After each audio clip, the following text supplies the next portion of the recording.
What is going on, Raider Nation? Look, we are officially live, and I'm going to give it a few minutes for the nation to pull up.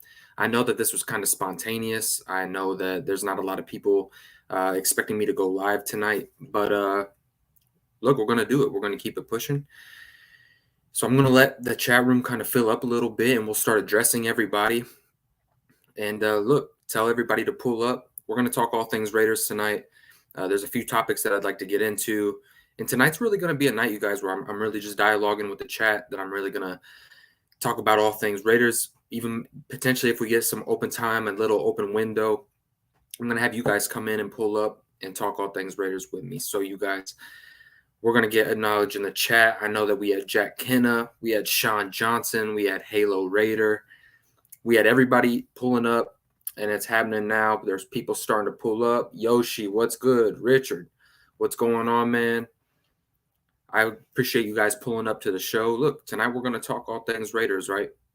And I can't do it without you. So there's just a few things I want to get to talking about. Look, today I spent a lot of time making a lot of content, so you guys can look forward to that coming your guys' way. And look, you guys, this is a grind. So I always appreciate the love and support. There's nothing like the family that we've been creating here. Everybody's been loyal. Everybody's been staying patient with me. You guys know I got a career, a wife, a new baby on the way. I've got ministry work. But look, we're going to get this knocked out. We're going to talk all things Raiders tonight. So first and foremost, man, Raider Nation, what's good? Yoshi, what's good? I'm not going to be here long today. Just wanted to drop in. Look, yep, Richard. Yep. Awesome, Jack. Awesome, Jack. I appreciate the love, brother. Richard, yeah, dude, we're not going to be on for 3 hours tonight. We're just going to kind of sit here, talk, and just talk a little Raiders football. Are you going to talk about what position needs you honestly feel we need to complete this team, Raider Ray? Let's hop right into it, Sean. I won't even hesitate.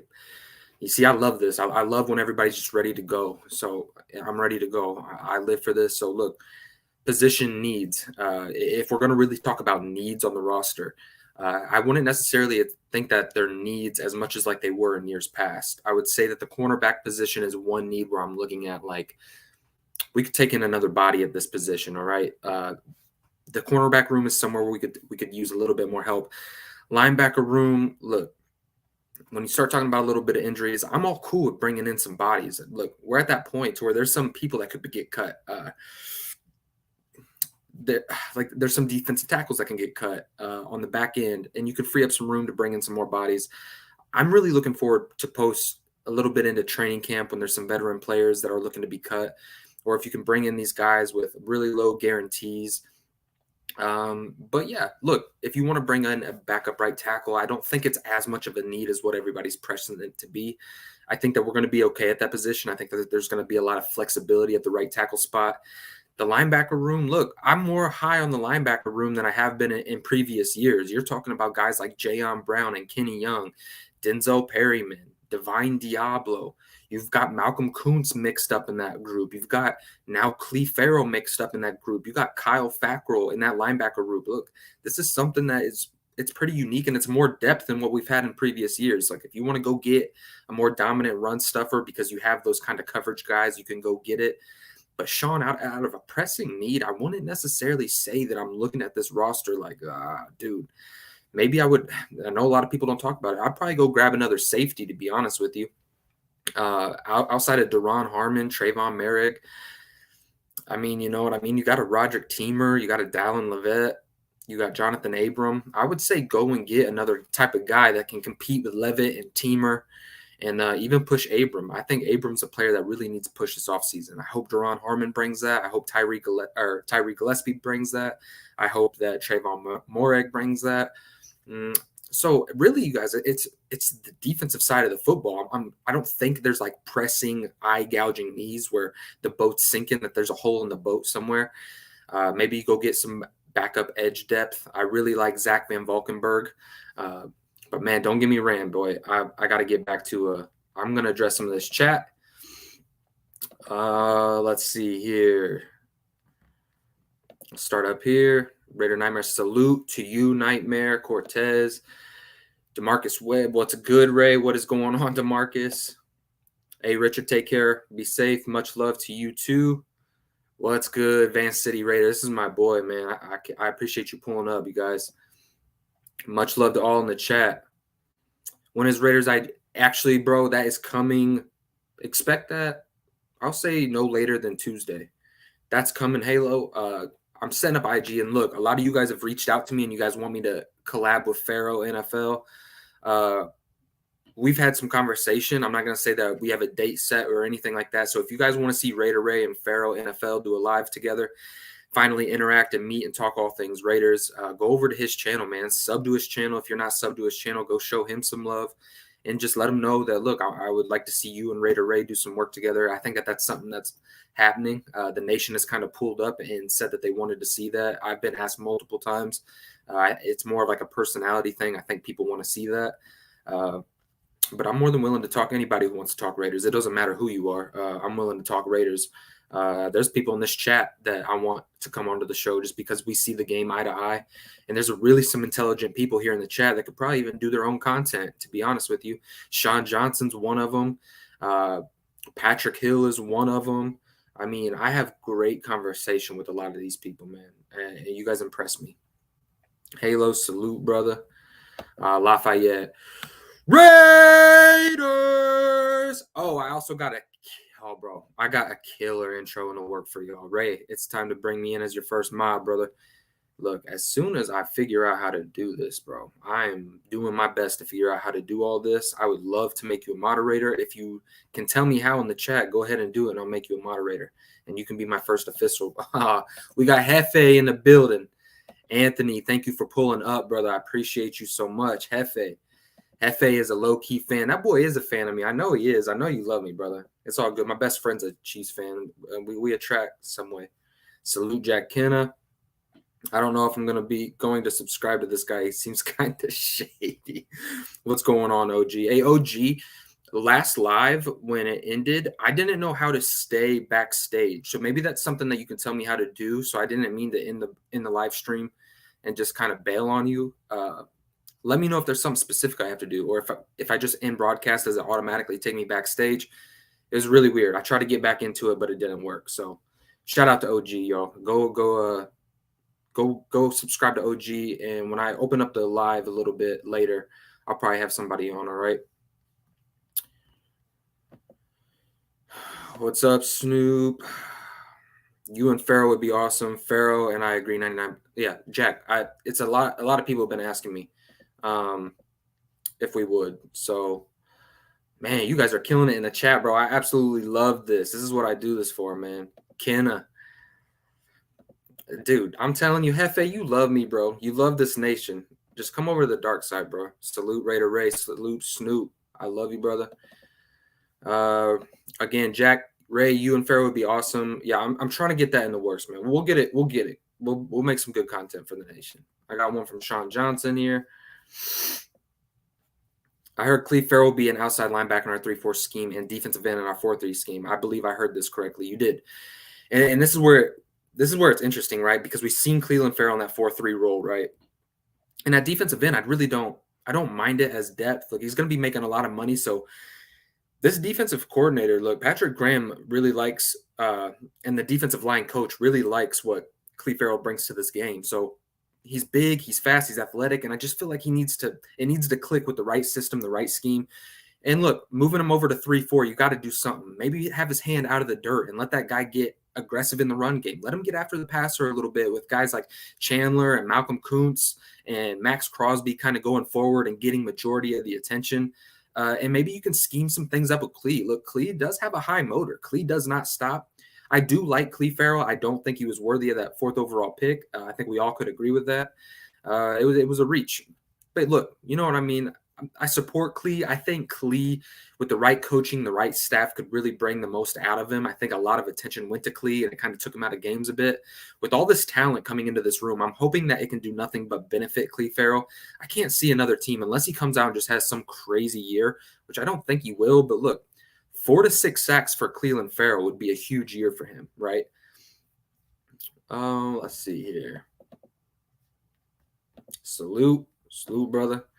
I'll show you how to do that and set up mods, bro. Okay, yeah, do that, OG, please, because we're gonna definitely start needing some moderators. Salute, OG, everybody. Shout out OG in the chat, man. Shout out Raider Ray. Been watching you for a little minute here. Solid content, Sean. I appreciate that, brother. You know, I love all those little comments, dude. When people tell me to keep going and to keep making good content. Look, today, man, I put in some work today. I put in some work to make some content that you guys aren't really hearing out in the narrative. So we're gonna kind of like, I like to bring content that not a lot of people are talking about. I like to like sink my teeth into this roster a little bit and talk about some position battles, some surprise cuts, some coaches that a lot of people don't talk about. Look, I like to bring all that stuff. Those Raider fans that are kind of in depth with this team, I like to talk all those type of things.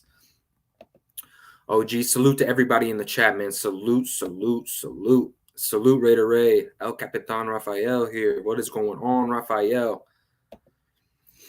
Hefe, tell Ray you and I, different teams, are friends. Hey, yeah, no kidding, bro. Different teams could be friends, bro. Salute, OG. Everybody shout out OG. Raider Ray's a good guy. I appreciate that, Hefe. You're a good guy too, bro. I just think you're a little delirious when it comes to choosing your football team. They ugly. OG, I was proud of my son's graduation. Hope you are awesome. Here we go. A question from Sean. Raider Ray, do you think it's smart Josh Jacobs has missed back-to-back OTAs? You think he's feeling the pressure from drafting Zamir White? Look, so this is one of those videos that I have made. It's kind of like cooking in the background. Look, Sean, this is a beautiful point that you bring up, okay? And I want to kind of talk about it for a minute. Look, Josh Jacobs feels the heat of everything that's going on this roster right now, and I think that he knows that the writing's on the wall, that this is probably the last year that he's going to be wearing the silver and black. To not show up to OTAs, and this is something that I think that we should watch a little bit. I'm not going to press no panic button. I'm not going to do anything like that.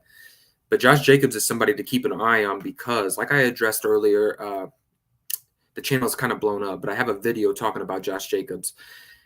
And look, this is a guy that really wants the ball in big time situations. This is a guy who wants to be he wants to run the game out, right? He wants to be that fourth quarter, feed me. This guy wants 25 to 28 carries. And let's just face it, in this Josh McDaniels system, he's not going to get fed like he wants. Now, don't get me wrong. I think in the final year of his deal, I think Josh McDaniels is going to give Josh Jacobs every opportunity to go out there and compete. And I think he's going to really feed him the rock quite a bit. To be honest with you, I could see, especially in the red zone, I think Josh Jacobs is going to have a phenomenal year in the red zone. It's really not about talent. It's really about health, and can he stay committed to this type of scheme? Look, he's going to have a running back by committee. Kenyon Drake's going to get his. Brandon Bolden's going to get his. Zeus is actually going to get more carries than what many people might not realize. I mean, I'm not saying he's going to come out and have 500 yards or nothing like that. But there's going to be games and situations where Zeus is going to be thrown in there to throw some defenses off. So, look, Josh Jacobs not picking up his fifth-year option in all that situation. He's the type of guy, bro. He'll take some of that stuff kind of personal. And keep an eye on Josh Jacobs. That's an interesting story.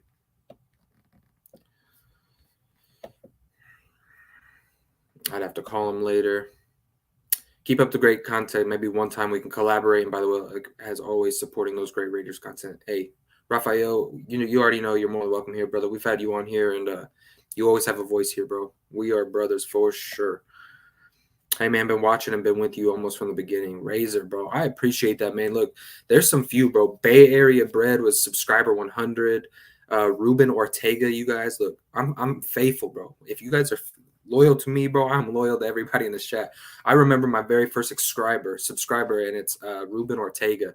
That boy was holding it down for me, always supporting, always pulling up. And now, dude, we're well over 500, and we're just creating a family here. Like, it don't matter if you were subscriber 1 or subscriber 1,000, bro. We are straight up making a family here where it's about the Raiders, it's about the people. And we're here to talk about everything. Struggles, it don't matter, bro. Here to point you to the Lord, everything. I mean, this is a family here.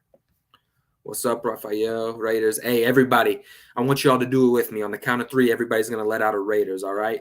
1, 2, 3. Raiders! I love it, boy. I love it. I love it. I love it. Hefe.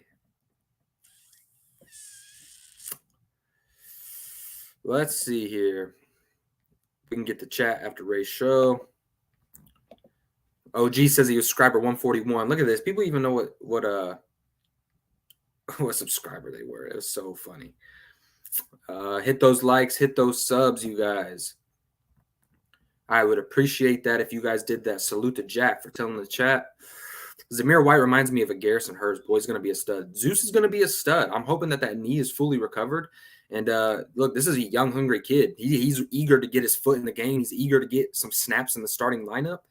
This is a kid to watch. Preseason, I'm telling you what, this is going to be one of those guys that kind of takes over the show a little bit and gets people talking. That's why that Josh Jacobs narrative is going to stay relevant, because I think that Zeus is going to put the production out there, especially come training camp, come preseason. This is a guy who might stand out, Raider Nation, and that's going to get a lot of people talking. Like, this kid could come out and even question, hey, do we even split starter reps with Josh? Because this kid has an aggressive style. When you're young and you're coming into the league like this, look, Josh is going to be going into his 5th year. So, I mean, this kid's going to he's a young, hungry dog. That's what he is. And I'm excited to watch him play. Raider Ray, do you see any way we cut Denzel Good with 0 dead money and 3.5 savings if someone else steals? No, Sean, I don't. And let me tell you why. With $3.7 million, look, you might look at that as a backup, as that's a little pricey, but a backup caliber of Denzel Good, you can't just find that for $3.7 million. And I think Denzel Good offers you, what has Coach Priscilla been preaching this whole time, right? It's been versatility, and the more things that you can do, the better. And this is a guy that can play guard. He can play right tackle. In a pinch, I'm sure he could play center if you wanted him to. Denzel Good is one of those depth linemen that I don't want to see us get rid of. You never know what's going to happen in a course of 17-game season. And look, to be real with you, we're not in a pinch for money. I mean, we have $25 million sitting in the bank right now. Is freeing up an extra $3.5 million really something? Now, look, if we were down to $2 million in cap space, could I see, Denzel Good would probably be on that roster bubble of, look, we have to save him, we have to cut him, not because of the lack of talent, but simply because cap space situations, we have to give a little bit of room of flexibility. We're not in that situation right now. Denzel Good is an extremely good veteran. And look, I would not mind seeing Denzel Good in pinch situations have to switch over to right tackle. We've seen it before. He's really good at depth. If he is just your swing lineman, I'm completely good with that. I'm more comfortable with Denzel Good being my swing lineman than I am Brandon Parker, if I'm being honest. That's just, I could see, look, this is my surprise. Look for Brandon Parker to potentially be released. Yeah, I know that might sound crazy. I know people might be like, no, he's our swing tackle. He plays left tackle, right tackle. There's a few guys, and I have some videos coming out about it. I don't want to give too much away. I have a few guys about it that, look, they're going to come in and they're going to compete. They're going to push Brandon Parker. And if they can come in and push Brandon Parker, especially these undrafted rookies, some of these guys that they brought in, guys like a Jermaine Illuminor, look, Brandon Parker's seat is not permanent by any means. All right, let's see here. Oh, I love it, Van City Raider. He's another guy, Van. You've been so awesome, bro. I've seen you in other comments on other channels, and I just love it. You know what I mean? Your loyalty, even when I'm not watching or when people don't think I'm watching, bro, I'm always watching. And you guys you've been so loyal, bro. Congratulations to you and your family, bro. It's all love. I love seeing you in the chat all the time. So just want to let you know that. Ray, if you're the GM, what would you do with the salary cap this year? So, look, I won't go down the narrative of what everybody else is doing, right? Everybody's talking about, let's talk about Hunter, let's talk about Waller. All those things are going to figure itself out. I'm this worried about the Waller and Renfro situation. All that stuff's going to work out. That's why Derek Carr signed the contract that he signed. But, look, if I'm the GM and I'm sitting there right now, and I'm confident by the discussions that I've had with the agents of Hunter Renfro, that Renfro wants to be a Raider and he's willing to not make this a pressing need. And Darren Waller, if we can give him some of that money the first year, I want to give him a pay raise. So if I could take $6 million of that 25 and put it up to a pay raise this year and get Darren Waller to that $12 to $13 million range this year and increase his pay later, then I'll do that. So you're sitting around $19 million. Look, I'm taking a look at this roster, and I'm not feeling forced to go in any certain direction. If there's a player out on the market that I really want, in my personal opinion, I want Ndamukong Suh. I do think he's going to cost anywhere from $8 to $10 million, if I'm being honest with you, on a 1-year deal. And I know that might seem a lot for a 35-year-old, but this guy's production hasn't dipped off, and that's what the market value is going to be. So am I willing to pay him 8 to 10 million? Look, it's not my money. I would like to see Ndamukong Suh in the silver and black, if I'm being honest with you. So say we even get him on a 1-year, $8 million deal. Let's do it at the most, right? Let's just talk the most. Let's say a 1-year, $10 million deal. Okay, that takes us down to $9 million in cap space. From that point on, I say you stay patient, and I say that once training camp comes and some of these guys release some of these veterans, I'm really looking at that safety and defensive back department. I'm looking at the cornerback room. I'm looking at some free agents that could be cut from other rosters. Maybe they're getting paid a little bit too much, and so they want to go in a new direction. They want a rookie to step up. They want other people to fill that role. And then you see the market get reflooded a little bit. I want to see the Raiders take advantage of that second wave market post-training camp and bring in a veteran player. I want to see a veteran come into the DB room. And when I say veteran, I'm not even talking about a really old guy. I'm talking about even someone like a free agent that's out right now, Kevin King. I wouldn't mind seeing him in the silver and black. He's long, he's lengthy. He can be a little scheme dependent, right, at times. I think in this man-to-man coverage situation, I think he could bode well as depth. I'm not saying to bring him in as a starter. You could bring him in on a cheap contract. But I'm really looking to just kind of fill some depth there and let those guys compete. I think we're okay at those positions, though. I mean, and I say okay, like as in like we're pretty set right now, but we could improve that room a little bit. You got guys like Trayvon Mullen, Rock Ya-Sin, Anthony Averett, Nate Hobbs, Darius Phillips. It's that lower tier. When you start talking about Darius Phillips, Amik Robinson, that's where I want to bring in a guy. I want to start competing a little bit because I think Anthony Averett, he's a 4.36 guy. I mean, if you want, you could really kick Nate Hobbs out on the outside. I don't think that's going to happen, but I want Nate Hobbs to stay in that nickel formation. I want him to continue to grow on what he did last season. I think he's probably the best slot nickel corner in the entire game. I think I want to see him get unleashed a little bit more. I want to see him get involved in that run game even more. He's a dog when it comes to getting in the backfield and getting nasty in the run game. This guy comes in like a safety and starts knocking people's heads off as a slot DB. I'm really looking at those outside positions. It's really between three guys. It's Trayvon, and if Trayvon's healthy, I do expect him to be one of the starters. So you're really looking at Anthony Averett and Rock Ya-Sin. And I think right now, if I were to put him, on the scales a little bit, yeah, Rock Ya-Sin is probably that number 2 guy right now. I really love his game. I like what he brings to the table. He's been in the league for a little bit, and he's doing this. He's really on an upward projection. He's really good at man coverage. So really, yeah, that's what I would do, man. If I was a GM, offensively, look, if you want to kick tires on a guy like Odell, if you want to bring him in, I mean, look at that lineup. Who do you guard? At that point, say you bring in an Odell Beckham Jr. on this offense just to solidify it, just to put a little cherry on top of this offense. You don't need to go get Odell. So everybody hear me out in the chat. You don't need to go get Odell. Put the cherry on top, go get Odell, and who do you cover? Devontae Adams, Hunter Renfrow, Darren Waller, Odell Beckham, Keelan Cole, Demarcus Robinson, Tyron Johnson. You're talking the deepest roster in the entire NFL at that point. Let's see here. Anthony, Colton Miller, and Denzel Good are the only offensive linemen that I trust. The rest is completely suspect. Yeah, and I want to, maybe suspect is a little bit harsh. I think, look, I agree with your first part. Colton Miller, Denzel Good. Everybody else, yeah, they have a lot to prove. I want to say they're suspect. They do got a lot to prove. Andre James really improved at the back half of the year. And I think that's something we got to talk about.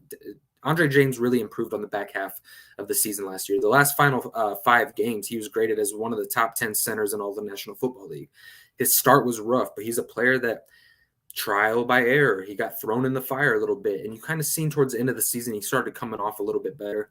I have hope in Andre James. Those 3 outs, the left tackle, center, and right tackle, if I'm concerned about anything, it'd be more the right tackle. And I have faith that Alex Leatherwood can step up a little bit more in year 2. That's not to say that he's going to be some really good tackle, but I have hope. I have hopes that Alex Leatherwood could step in and improve, to be honest with you guys. Hit those likes and subs. Lafayette, Darrell Williams is available. Darrell Williams is available, but I don't know if he's a pressing need, brother. I really don't. I don't want to hinder the development of Alex Leatherwood, but if it means bringing in the better football player and Alex Leatherwood just isn't where he needs to be, then by all means, go get Darrell Williams. If he's not been taken off the market right now, there's going to be a team that's waiting on an injury that's going to sign Darrell Williams. So you have that, right? It's kind of like a cushion. It's like, okay, nobody's rushed out to go get the guy. He's probably asking for a little bit too much money. You're a little bit comfortable there. I would let these guys compete in training camp, you guys. I would let the Raiders really see what their needs are. We can always look at the paper and say, yeah, we could use a corner, we could use a safety, we could use a tackle. But until the pads come on, until the bullets start flying and preseason games are getting played, you don't necessarily know the needs. There could be a standout in camp that really comes and shines, and that need that we have on paper right now necessarily might not be a need to this coaching staff. They might have a guy on the back of their mind that's like, look, this guy's really shown up in training camp, and that's not a pressing need. So I'm going to let some of this stuff play out. That's why I want to be patient with this money a little bit. Even though my preliminary story, O-line, Miller, Parham, that's a good take. James, Good, and Alex. You know, Sean, I like that. I want to get into what there's a few names in there that I want to talk about, but I got a video coming out and I don't want to ruin it for you guys. So Sean, that question's going to get addressed in a future video. I really like that. And we'll talk about that a little bit later. I agree, but young guys on O-line. It is a really young group. And look, with these young cats, bro, you got to let them learn. You can only learn some. Look, I'm in it right now. I'm like in apprenticeship and I'm working with a guy. And the guy above me is a 10-year veteran. And if I just sat there and didn't get into the lineup and do my job, I would never get better. He's there to mentor me. Look, all the days, the hard grinds of OTAs and minicamp and training camp, sometimes these rookies need to get thrown in the fire with a Max Crosby, a Chandler Jones starting lineup in preseason games and have that 10-year veteran on the side mentor guys instead of them holding down the position, getting all the reps, and the young guys just watching. I want the young guys to get some work in and then let the vets kind of coach them up a little bit. That is what a veteran bringing you up is about. It's about learning by trial and error. Without flaws, you guys, these guys are never going to get better. So I give Alex Leatherwood a little bit of grace there. Look, yeah, he had a rough time at right tackle in the National Football League. I would love to see 99% of the population in the world go and play right tackle on Monday Night Football against Joey Bosa. Not the easiest job in the world. We all hope Leatherwood gets better. We all hope that the young guys in drafted or get good or get better. We all hope that our new O-line coach can have these guys balling. Have a video coming out about it, and I couldn't have said it any better myself. Too much hopes and dreams on the O-line. Go get Darrell Williams. Look, if you are that worried, Anthony, look, in my opinion, I'm not that worried. Does that mean that we can't go get Darrell Williams? No, it doesn't mean that we can't go get Darrell Williams. We can completely go and get Darrell Williams. Darrell Williams is a good football player.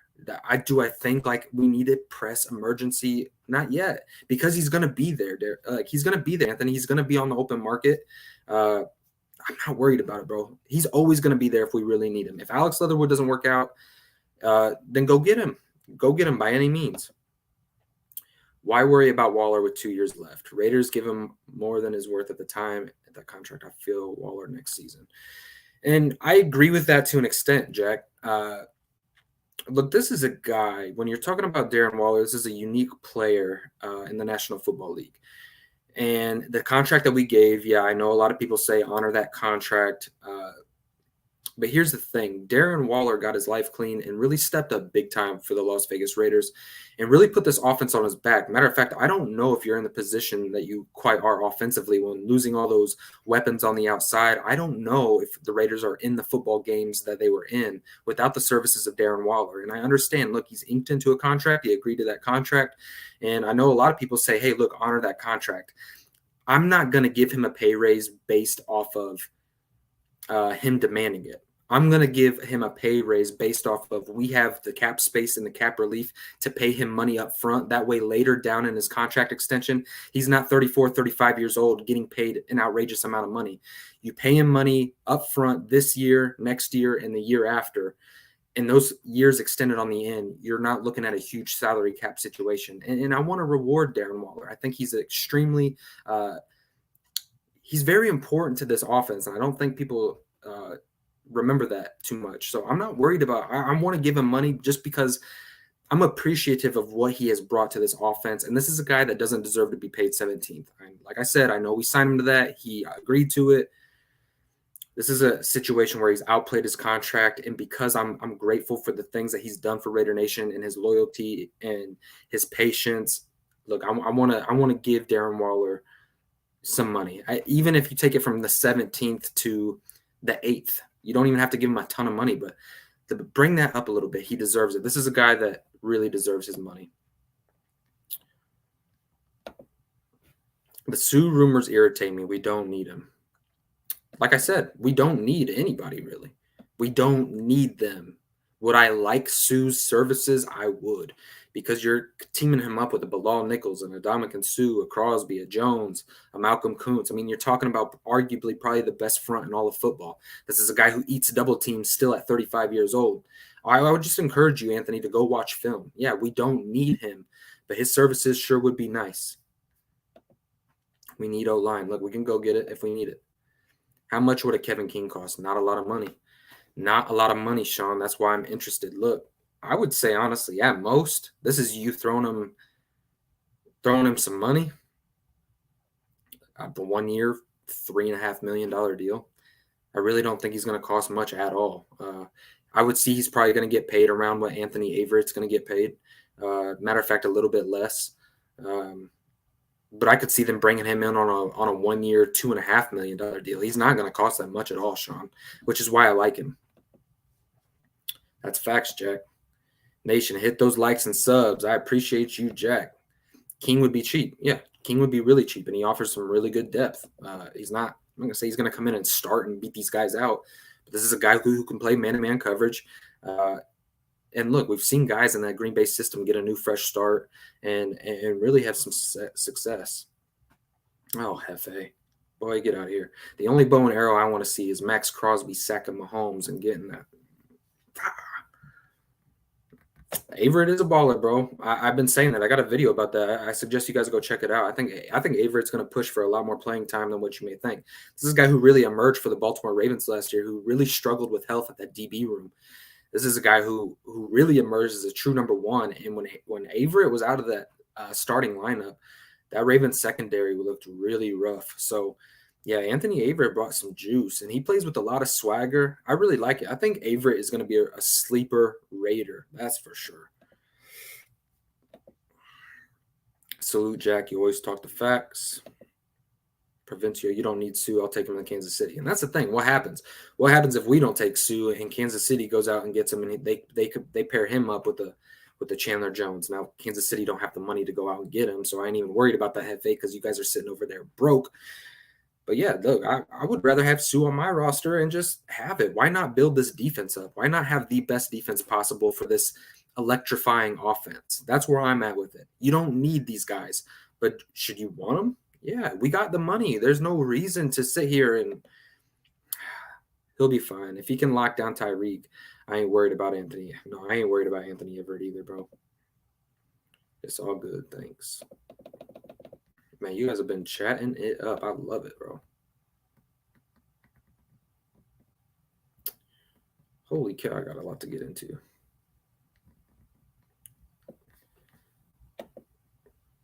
Take that 35-year-old for $10 million a year. Look, like I said, bro, we don't need him. So if you don't want to, if Dave Ziegler is willing to pay him $10 million, then I don't see why Raider Nation would be all up in a stir about it.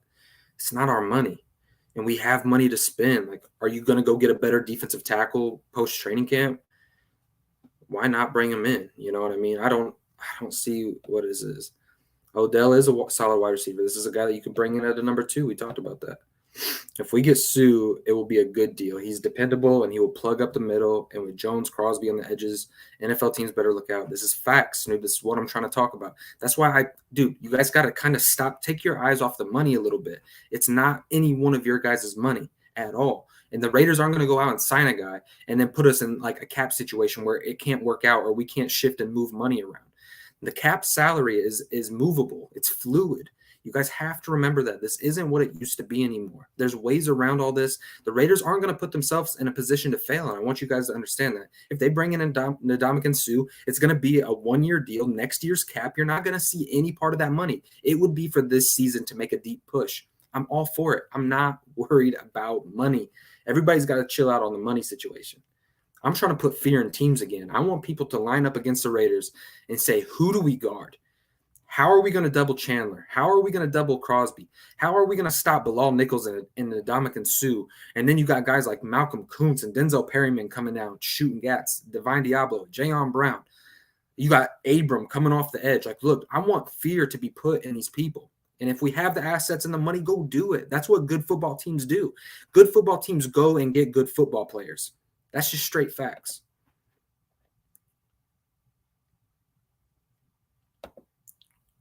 We're good at wide receiver. Go get a D tackle. Yeah, we're good. Like I said, dude, all this stuff is like adding a cherry to the top of it. Lafayette, I want Sue and Daryl Williams. And that would be two good veterans to go get. You know what I mean? I love OBJ, no homo, but I don't want anyone who's going to sign him until he's healthy. It don't make sense to pay him to stay home. Yeah, and look, dude, this is going to be a signing that's going to be late.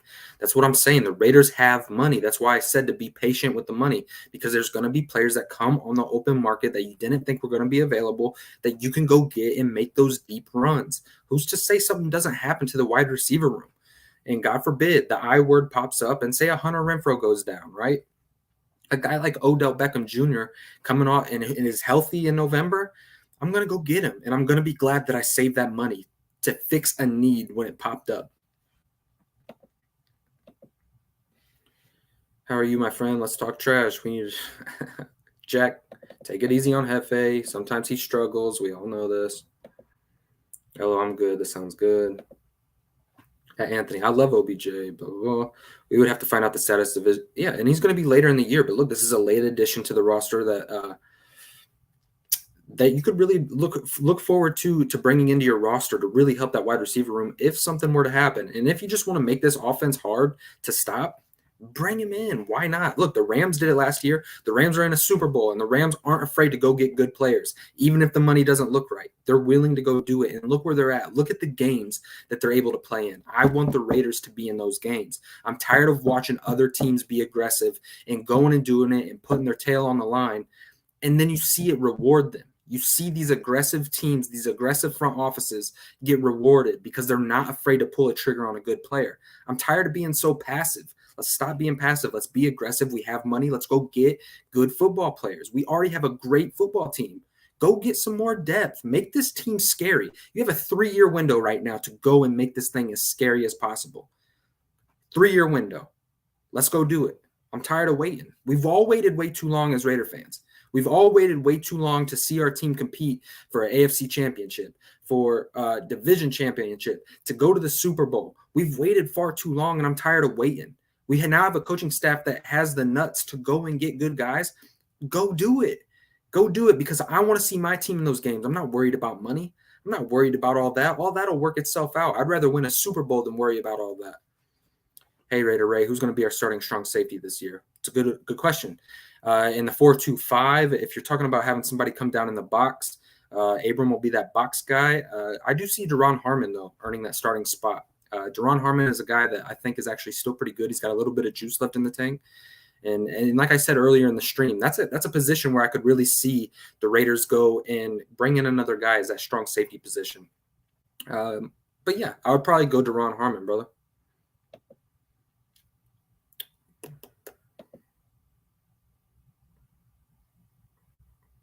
It's disrespectful to pay Waller what he's on right now.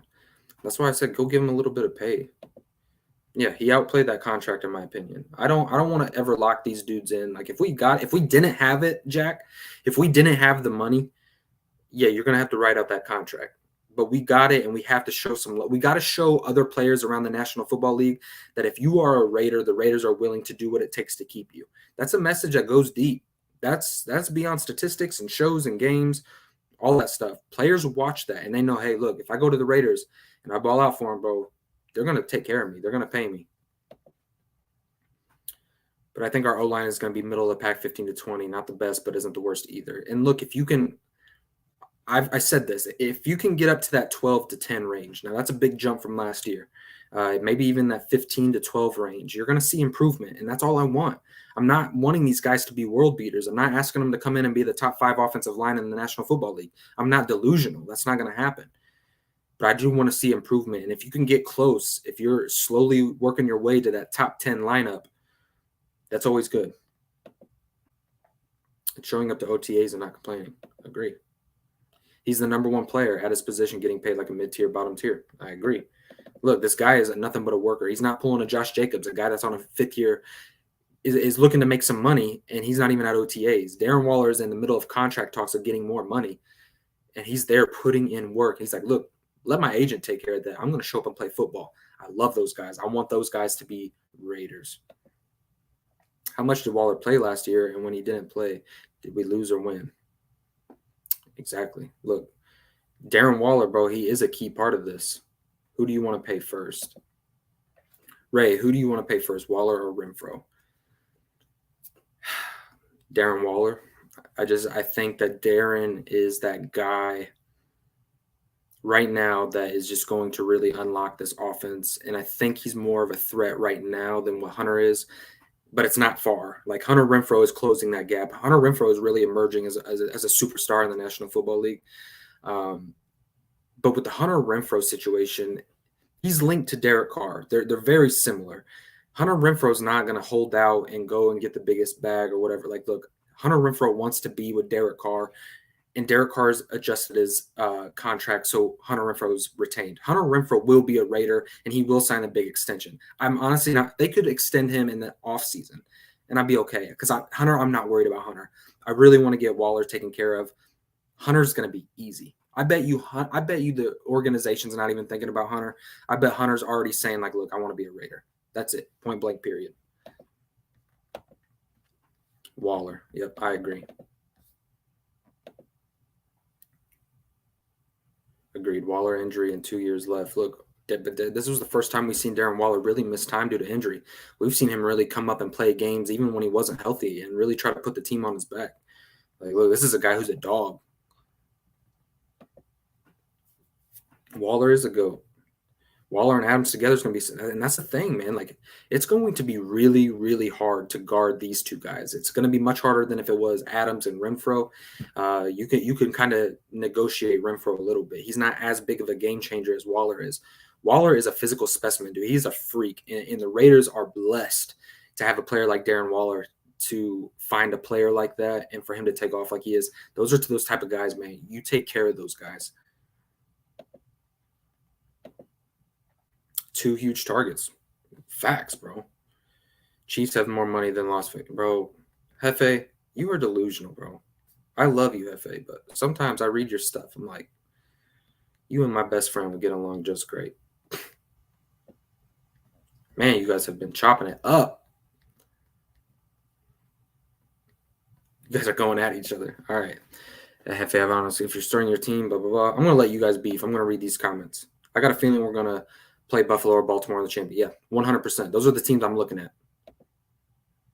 Sue for depth. Of course, bro. I mean, look, why not go get these guys? Sprinkle in some Renfro and Carr winning MVP this year. Yeah, look, he is more than capable. If he threw over 5,000 yards last year with a Hunter Renfro, an injured Darren Waller, a 35-year-old Deshaun Jackson, a Zay Jones, what is he going to do with Devontae, a guy he has a ton of chemistry with? Look, they're going to be running some things that you've not seen before. They're training in the offseason, and they're talking about that they have routes that don't even have names. I mean, that's how much chemistry these guys have. Derek Carr has thrown more touchdowns to Devontae Adams than anybody in his entire career. So don't forget about that.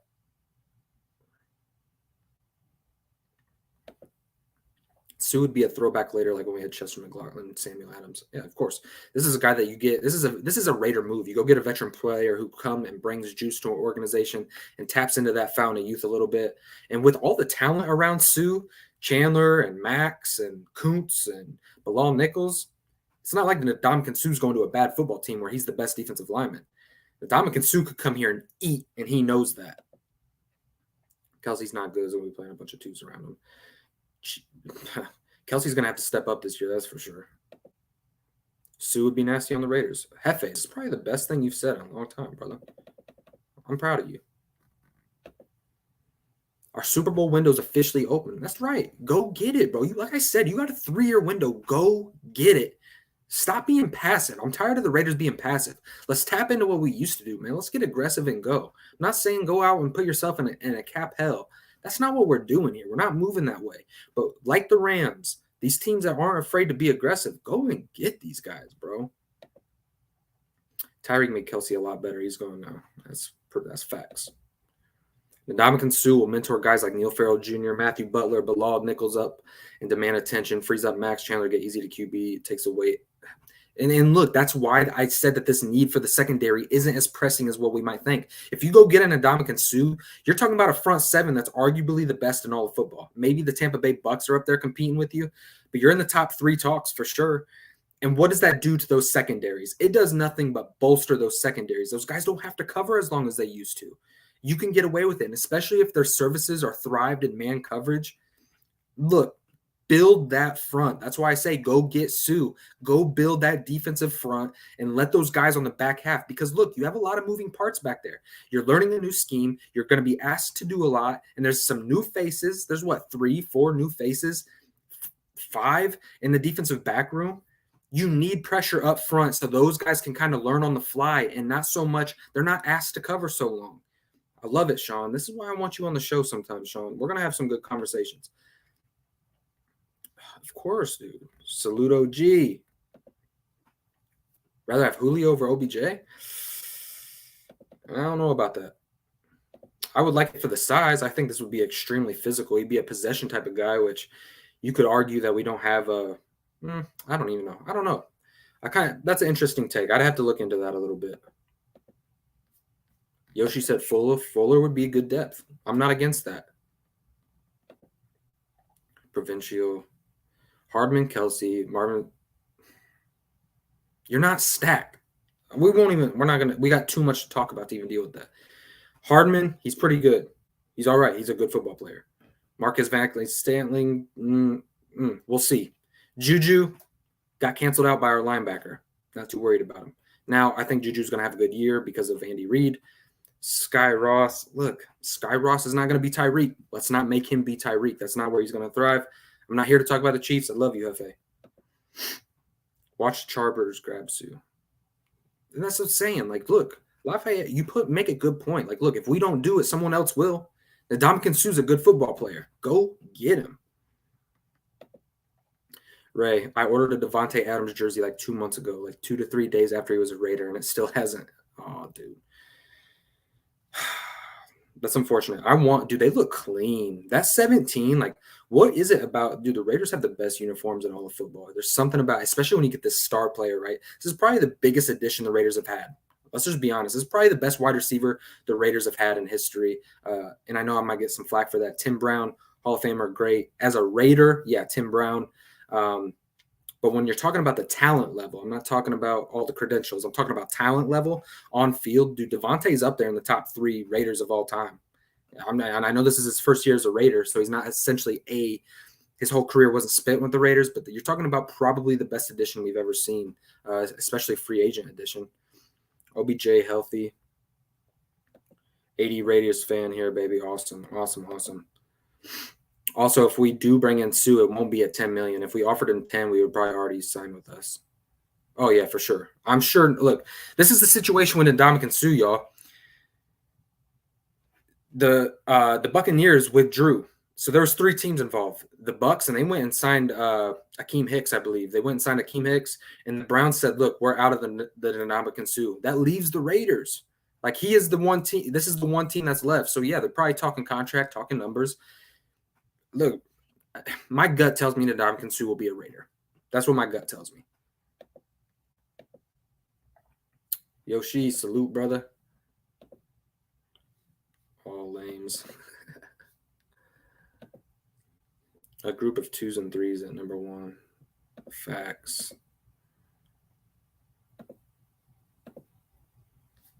I love this. Derek Carr is hungry. This man is on a mission.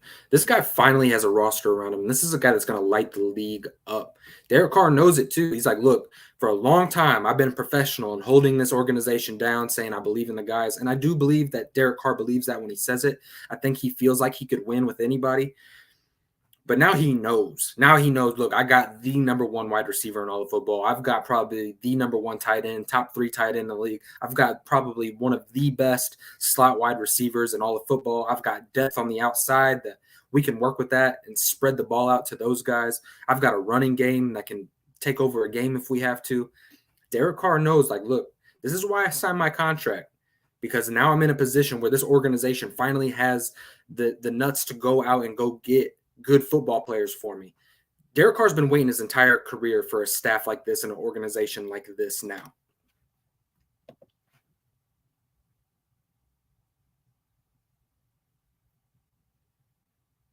Okay, what about Renfro in his last year? Yeah, but that is where he's at the point right now, right?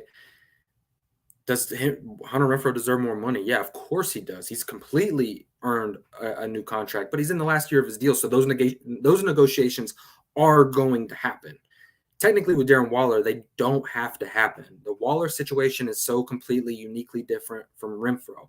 That's what I want you guys to see a little bit. Hunter Renfro, yes. Is he going to be the priority more soon? Yeah, because his contract is up this season. So those negotiations are going to be more often talked about.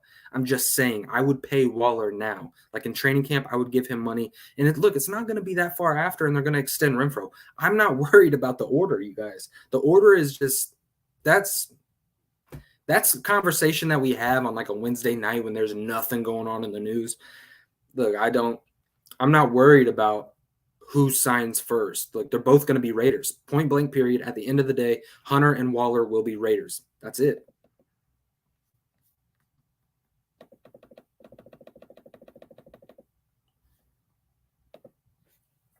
This is something that a lot of people don't understand. Darren Waller can't take drugs, painkillers to help with the recovery process. A 4 to 6 week injury to a normal player is a 7 to 9 week. And look, this is a guy who stayed faithful to it. And he talked about that. He talked about when he was unhealthy for the first time. That was a new battle for him because he didn't want to get hooked to opiates and all this stuff. Like, look, I love that point, Van City Raider. This is a guy who's determined.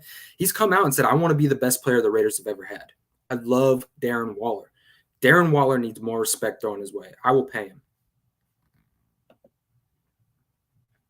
That's all good, Jack. I'm looking forward to it, brother. It's all love. You already know that. Ray, what's your thoughts on Isaiah Palomo? I like him. He's one of those guys that could be those sneaky. I want to really see him in preseason before I really debate about it. I want to kind of follow him in training camp. He's one of those players I got my eyes on in training camp. I'm curious. I know he's getting a lot of hype, and for due reasons. I'm going to watch him, though. There's a lot of things I need to watch about his game. I haven't dived deep into his film. I have looked at a little bit of it. And look, he offers a lot. He's aggressive. He offers you some versatility and coverage. He could make the roster, especially with guys like – I see him beating out Levitt, if that's a good take for you. Oh, he's talking to Hefe. Oh, Pharaoh. Hey, Pharaoh, what's good, brother? Hey, look, man, now that you're here, if you want to join live tonight, just drop in the chat if you want to just come on here and talk for 15, 20 minutes and just kind of introduce each other. I did mention earlier, I'm sure people probably went over to your page. I know a lot of people are asking us to collab, and I'm looking forward to it, bro. I'm looking forward to meeting you and talking all things Raiders. And I think we would really see eye to eye. Ray, read my last comment. All right, bro. I'll go up there and look for it. There's a lot to follow, you guys. There's a lot of trash talk. A lot of people don't understand Darren Waller. I think I is this the one you're talking about, Vance? I talked about this one.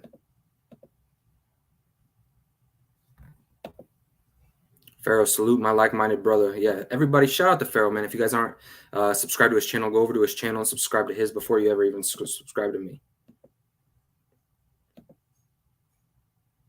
That was your second to last? All right, brother. Hey, I tell you what, there's a lot of chats. Retype it, Vance, and I'll read it, okay? Retype it and I'll address it. That's my fault, brother.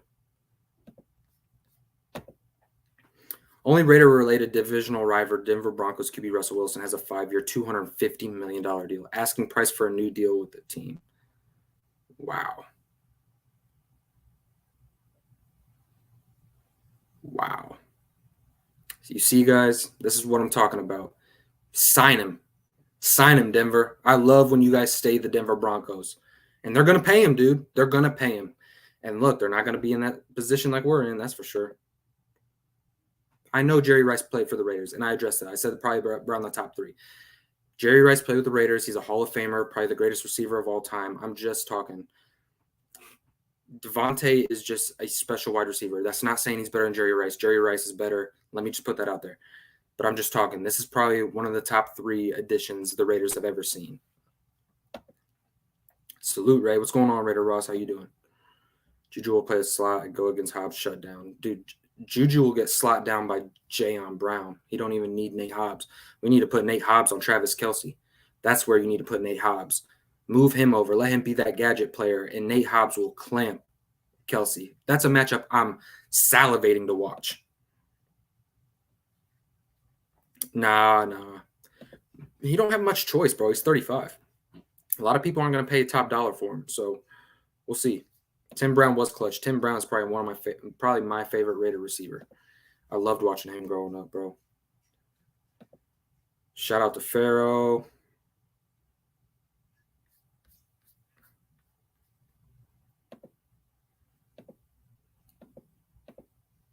Salute to the chat.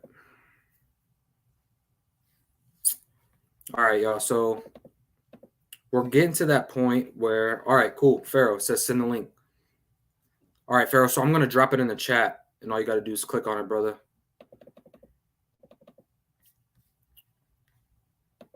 You guys, this chat's about to get real good now. This is somebody I've been wanting to talk to for a minute. I think you guys are all going to benefit. Yeah, this chat is crazy, bro, and I love it. Shout out to the nation. All right, Pharaoh, bro, I'm dropping the link right now. You guys, I'm going to use this for me and Pharaoh to kind of talk for a minute. And then once me and Pharaoh are done, I'll open up that room for conversation. But this is somebody I just want to talk to one-on-one for a minute. This is something that you guys have been asking for, so I'm really excited to be able to bring this to you guys and let's talk all things Raiders. So this is a first for you guys and everything. So I'm excited. Casey Hayward said on Twitter that Nate Hobbs is the best slot cornerback in the NFL. That's deep respect, straight up. And I seen that. That's something I was going to talk about tonight. And look, Nate Hobbs is a dog, bro. I get he has some off the field stuff he needs to work on. He's got to grow up. He's still a young kid. But when we're talking about a talent, we're talking about a player. You're talking probably about the best nickel in all of football, honestly. I mean, the way he plays up in the box, the way he comes down in the run game, his ability to cover, it's just unmatched.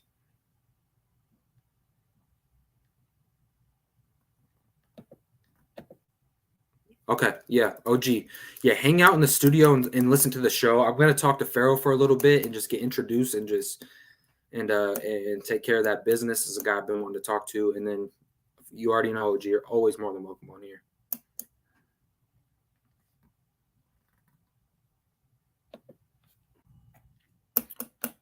This chat is active tonight. Man, I got 2 of the originals back in the back room. I'm excited. I already see him over there. I see Jack smiling. I got my OG Daniel back there.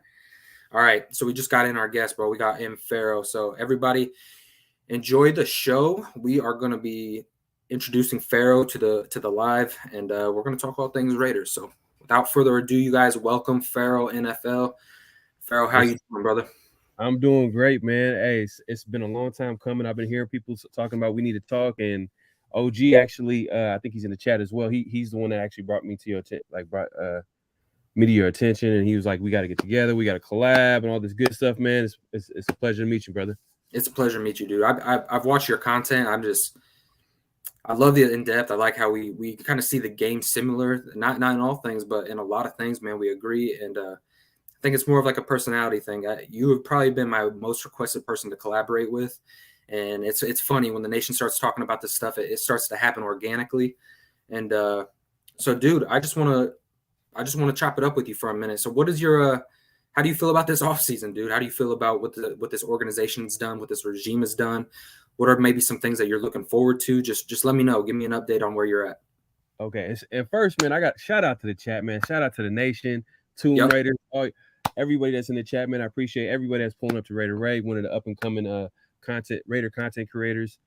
But man, to me, I mean, obviously, this has to be the greatest off season in Raider history, at least in recent memory, because I've never been excited about GM hires, coaching hires, from head coach to assistant coaches to front office guys, assistant GM hires. Like, it's crazy on every level. They've almost, like Mark Davis and everybody in that Raider organization, they've been hitting home runs all off season. No, And I can't agree more because, dude, when they announced him as Josh McDaniels and Dave Ziegler, like, I don't know if you were the same, but bro, I was hesitant at first. And even after that first press conference and Dave Ziegler getting introduced, it's really watching what they've done. It's what they've done with this roster, which has just been absolutely fantastic. Like you said, dude, they've done nothing but knock home runs. yeah, man, and it started there, and obviously they carried it over to free agency, and the rest is history. We got Devontae Adams in that trade. I know everybody was kind of like sweating bullets because we didn't make moves on the first 3-4 days of free agency, but when Dave Ziegler makes a decision, man, he hits it out the ballpark, man. Because with obviously the addition of Devontae Adams, Chandler Jones, and you know what? Like, we all know all the players that came to the team, but I just like the thing I like about Dave Z is every like decision that he made, every acquisition that he got it on his terms. It was never a deal where we kind of looked at it as like, what was Dave Z thinking there? Like, man, like that's kind of a contract, because we're, as Raider fans, we're kind of used to kind of getting screwed on some of these deals where we gotta we kind of have to rationalize, oh, well, it's going to work out. So then everybody else is going to probably be talking about how this was a great deal. But with Dave Z, it's more like, wow, I can't believe he signed that deal. Wow, I can't believe, they got Devontae Adams. I can't believe that they got Chandler Jones on that deal. Because if you remember, that same day, Von Miller got signed with the Bills, like for $20 million. Mm-hmm. And Chandler Jones, Von Miller, I kind of look at him the same way, if not more, with Chandler Jones, just because he's more of a system fit with Patrick Graham and all the Patriot guys that we got. So I felt like Chandler Jones was a big, huge pickup for us, but along with all the other pickups. But I just feel like Dave Z, just looking at all the pickups, it just feels like we've been winning every, like even the come on, Derek Carr contract, like come on, like. Hey, and I'm a Derek Carr guy. Like, I like Derek Carr. I think he's a good QB. But the fact that it's basically a 1-year deal, like if they really wanted to, they can move on. Man, it's crazy. And I apologize, man. I'm not on cam right now, but we are going to set that up in the future. You know what I mean? Yep. I feel like, we're going to set that up, but I can't get on cam right now. But man, I'm excited, man. Just like everybody else. I'm excited. Dude, to build off of what you were even saying, it's not only is it the moves that Dave has done, it's the aggression that this front office has had year one. I mean, you're looking at a football team last year that was a 10-7 football team and had open needs, right? Especially at the wide receiver position, there was defensive needs that needed to get addressed. And this guy, instead of coming in and being passive with his moves, he went the opposite approach, and he really got aggressive with everything that he did. You go and you give up a first and a second with your first year as a GM with this regime, which typically guys want to build their own guys. They want to go in the draft and they want to build depth. And instead, he kind of takes his opposite approach, and he goes and gets the number one wide receiver in all of football. You go get a Chandler Jones, but not only that, man. I mean, you go get a Bilal Nichols. You go get an underrated Rock Ya-Sin. You go get an Anthony Averett. You go get these. Look at the revolving door at that wide receiver position. You guys go get a Demarcus Robinson, and you have a Tyron Johnson. You have a Keelan Cole. And though they might not be big names, you got to think of even Kenny Young and Jayon Brown. And it amazes me the amount of depth that this team has created off of a 10-7 roster. And not to mention, the Raiders have an additional $25 million in our pocket right now. So it's not even done. And I mean, you took a 10-7 football team, and typically you see the teams like that. Like, look, we lost to the Bengals to one score. Typically, you see teams like that in the offseason go and add maybe one or two talented football players to really try to take it to that next level. The Raiders have just built on an already good foundation, and it's really put like these year two players, guys like Leatherwood, guys like Merrick, guys like Malcolm Kuntz, guys like Diablo, guys like Nate Hobbs and Tyree Gillespie. It's put these guys in a situation where all eyes don't have to be on them, and they can just flourish in their second year. I mean, what they've done, Pharaoh, has just been absolutely remarkable. And this is hands down the best offseason I've ever seen the Raiders have. And I don't know how to feel about it. It's crazy. You know what I mean? No, I hear you, man. It's kind of, and it's still wait and see because McDaniels does need to prove himself, but he's pretty much said like all the right things. I mean Dave Z's he already sold me as a GM. Like I'm like, God damn, how do you Oh, just straight come up. in and you just make all these moves? Because he's already proved it. He already went out, he got the players, he got them on great deals. So for whatever reason they don't work out, we don't it's not like one of those things are, oh, we're screwed, we're stuck with this guy or whatever. But McDaniel still needs to prove himself as a leader of men, because I think that's probably one of the question marks. Can he lead this locker room? Can he, has he learned from his mistake? And I think he has. I just, man, it's crazy. And the only other side to it is that, man, it's crazy that we have the greatest offseason in recent memory, and then like we're in the toughest division in football. You got like what, 4 top 10 quarterbacks.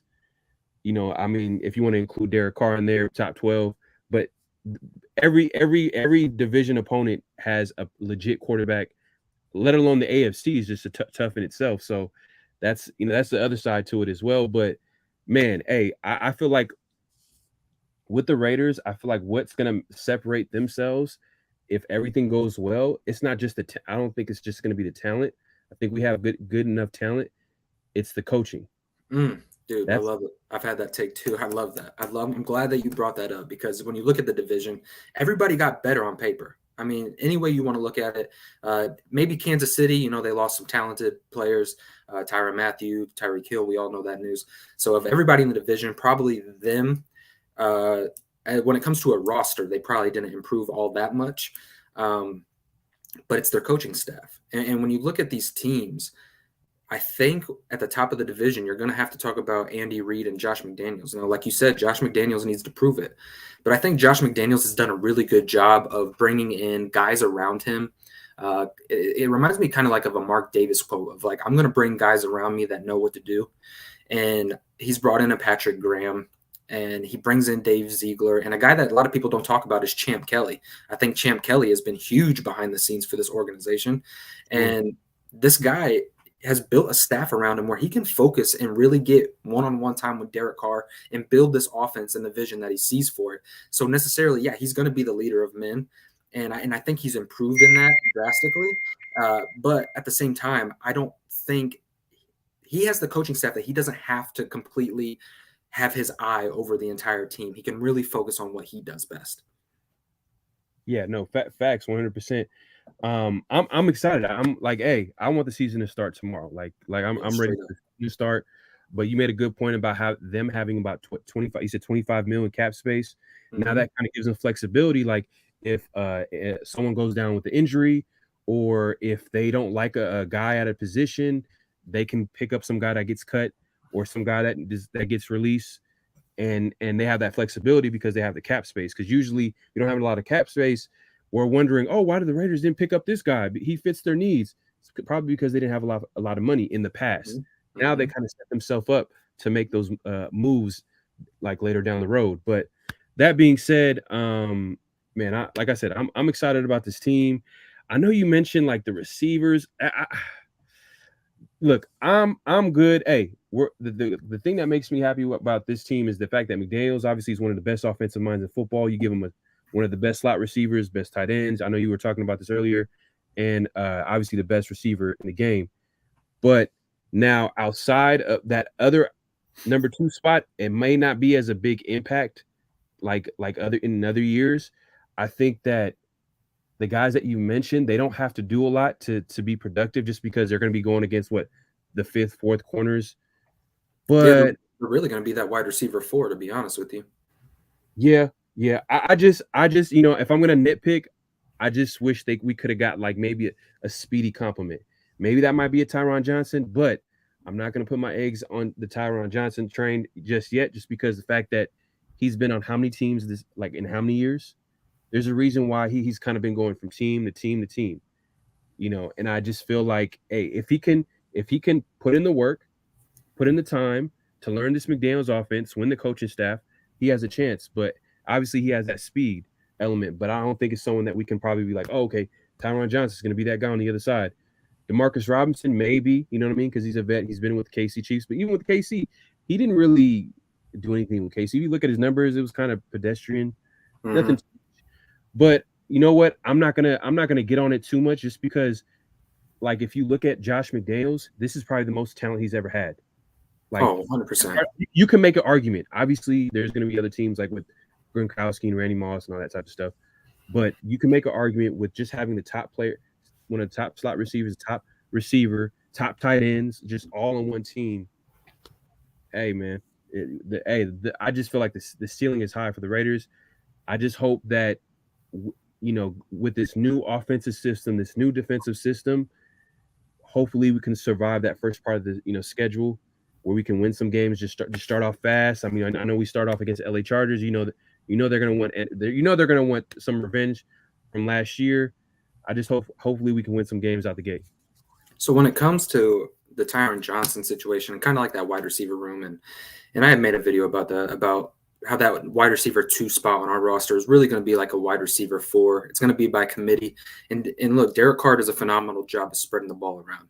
Now, with all the offensive weapons with Devontae, Hunter, Darren Waller, when you're talking about a Tyron Johnson, I think a good season for Tyron Johnson is around that 400-yard mark and about 4 touchdowns. When you really look at when he had success, is you got to go back to where he played with the LA Chargers, and they had an established receiving core, and they really used Tyron Johnson as a field stretcher.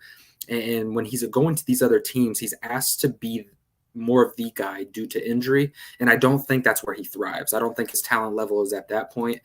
But when you get so much attention drawn to Devontae and Hunter and Waller, a guy with 4.3 speed like Tyron Johnson is a guy that you can put in there and stretch the field to open things up for those other 3 guys. That's really where I see the Raiders using him. As far as Demarcus Robinson, really of that group, Keelan Cole is probably the one that has a ton of potential with the style of offense that Josh McDaniels runs, and a guy that we're not talking about. Like, look, that wide receiver 2 position is what it is.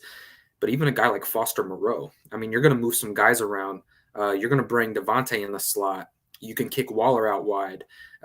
You could have Waller lined up out wide, and Foster Moreau is going to get a lot of those red zone targets. And I think when we get down into the red zone, where we've seen offensive and past history here with the Raiders struggle, it's been with that red zone efficiency. I mean, it's a need that we have to address.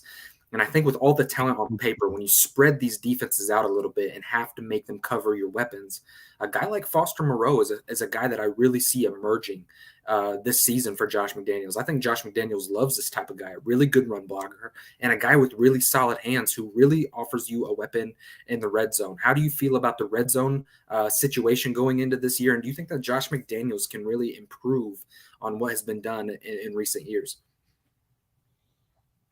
Yes, to Josh McDaniels improving. Just like the short answer is yes. I think Josh McDaniels definitely is going to improve the red zone offense. I mean, if you look at his resume, if you look at all his offenses in the red zone in the past, they all kind of been in that top 10, top half of the league. So that's not going to be an issue because he's always been known as one of like the best play caller. His reputation is one of the best play callers in football. Now, I think the red zone issues are overblown because I don't think it was more of the talent that we had, the talent that we had on this team. It was more so to do with Play the call. coaching staff. Yeah, man. Like if you just look at Gruden, like if you look at like, and I wish I could pull it up, but I just remember looking at like before Gruden got here and where the Raiders kind of ranked in red zone efficiency. Like the Raiders were like top 10, top 15, top 10, top range before Gruden got there. And once that 2018 season, you kind of seen the downward trend of our red zone offense, and that's because he's just not a good play caller. And then you have him like his offensive coordinator is Greg Olson, and we all seen what type of play caller he was as well. You remember that Bengals game? It's terrible. But yeah, I think the red zone issue is gonna be solved, especially when we have Devontae Adams. Come on, man! Like I know, bro. This one of the best red zone targets that you can have in football. Like the guy gets that open. Shoulder fade. Exactly, and as far as Derek Carr is good at, for sure, and then and that's another thing too. The fact that we're so excited about the Devontae Adams, obviously the talent. Yeah, we can all agree the talent is there because he's the number one receiver in football. But it's just that what we've seen from Carr time and time again with any player that he plays with offense, he loves to have good chemistry. And just like any player, just like any quarterback would like to have with their receivers, they want to have good chemistry with the receivers. And Derek Carr wants to trust his receivers. Guys like Zay Jones, not the most talented guy on the field, but he was getting open, or he had a lot of trust from Derek Carr. So guys like Aguilar, who kind of hit the ball, he hit it, run it, hit the, the chemistry was there with guys like that. And I feel like with Davante Adams, we feel like that we could see that coming. We've seen that with Waller. We've seen that with Renfro. I just think whoever is going to step up on that other receiver spot is going to have he's going to have to put in the work with Derek Carr. Mm-hmm. Yeah, look. If you're going to try to make the roster at the wide receiver position, the running back room, some could even say this defensive line. Look, you have to show up to training camp ready to work. And this isn't the Raiders of old, bro. Like, if you want to earn a roster spot with this team, one that's going to push and contend to make a deep run in the playoffs, and let's hope to pursue a Super Bowl, like, you better come to work. And something interesting, what you were talking about. Where was I going to go with this? Because you made an extremely good point. Look, think about it. Like Edwards, a guy like Edwards was traded. I think he has a little bit of talent. I mean, you can question that talent a little bit just because we haven't seen too much. But the chemistry wasn't there with Derek Carr. It just felt like that's where I was going to go. Thank you, Pharaoh. You brought up the chemistry, and I brought this up earlier in the live. Is that, look, Davante is an incredible talent. That alone, everybody's all excited about. But people always forget that Derek Carr has more chemistry with Davante Adams than any receiver that he's ever played with. This guy has thrown more touchdowns and more yards to Davante Adams than anybody in his entire career. So not only is this a good football team getting a good football player, you're getting an immediate chemistry. And these guys were talking about routes that don't even have names. That's how deep they are with their connection, that they're running stuff that isn't even an established name. And when you hear that, it's just got to perk your ears up a little bit, because let's face it, Derek Carr hasn't had a weapon like this in his entire football career. Matter of fact, you have to go all the way back to 2016 with Michael Crabtree and Amari Cooper to even talk about a wide receiver duo that was able to put up 1,000 yards. And now you're talking about an offense with Davante and Darren Waller and Hunter Renfro. Those guys on that other side of the receiver room, it's going to be a committee. I mean, if you're having success with a player like Zay Jones, and I like Zay Jones, I love the amount of work ethic that kid plays with. But you bring in a 35-year-old Deshaun Jackson, and there's spurts with him. And look, that other side of the receiver room, as long as those three guys come ready to work, I think that week to week, they can make that a game plan thing where, look, Keelan Cole is going to get more burn this week, or Demarcus Robinson is going to get more burn this week, really based off of what scheme you're going against, honestly. But you make up really good points, dude. I mean, and we haven't even talked about the running situation. We haven't talked about the offensive line and the running back room. I mean, this is just such an exciting time to be a Raider fan. Facts. And hey, you know what? Just to make it simple, it's going to be whoever wins that number 2 spot is whoever Derek Carr is comfortable with. That's facts. Whoever he has most chemistry with, because we already have our number 1 receiver. We already have Renfro. It's just going to be a guy who Derek Carr trusts to catch the ball, to be in the right spots. And if it gets close, I'm sure McDaniels is probably going to take Derek Carr's input on who he wants there on the outside. How do you feel about a Keelan Cole? Have you got to watch any of his tape at all? Not too much, but he's you know what? Like, he's more of a possession receiver. I don't think he's like a speedy receiver like that. But man, like I said, it's gonna boil down to chemistry on that side of the ball. Like, who has most chemistry with Derek Carr is going to be starting on the outside. It's not going to be a question of talent. We could talk about Tyron Johnson and his speed. We could talk about Keelan Cole and how he could be an interesting fit there. We haven't talked about Hollins. I know, big body possession receiver. I think they're probably going to use him in the red zone a little bit, like, in special packages. Who knows?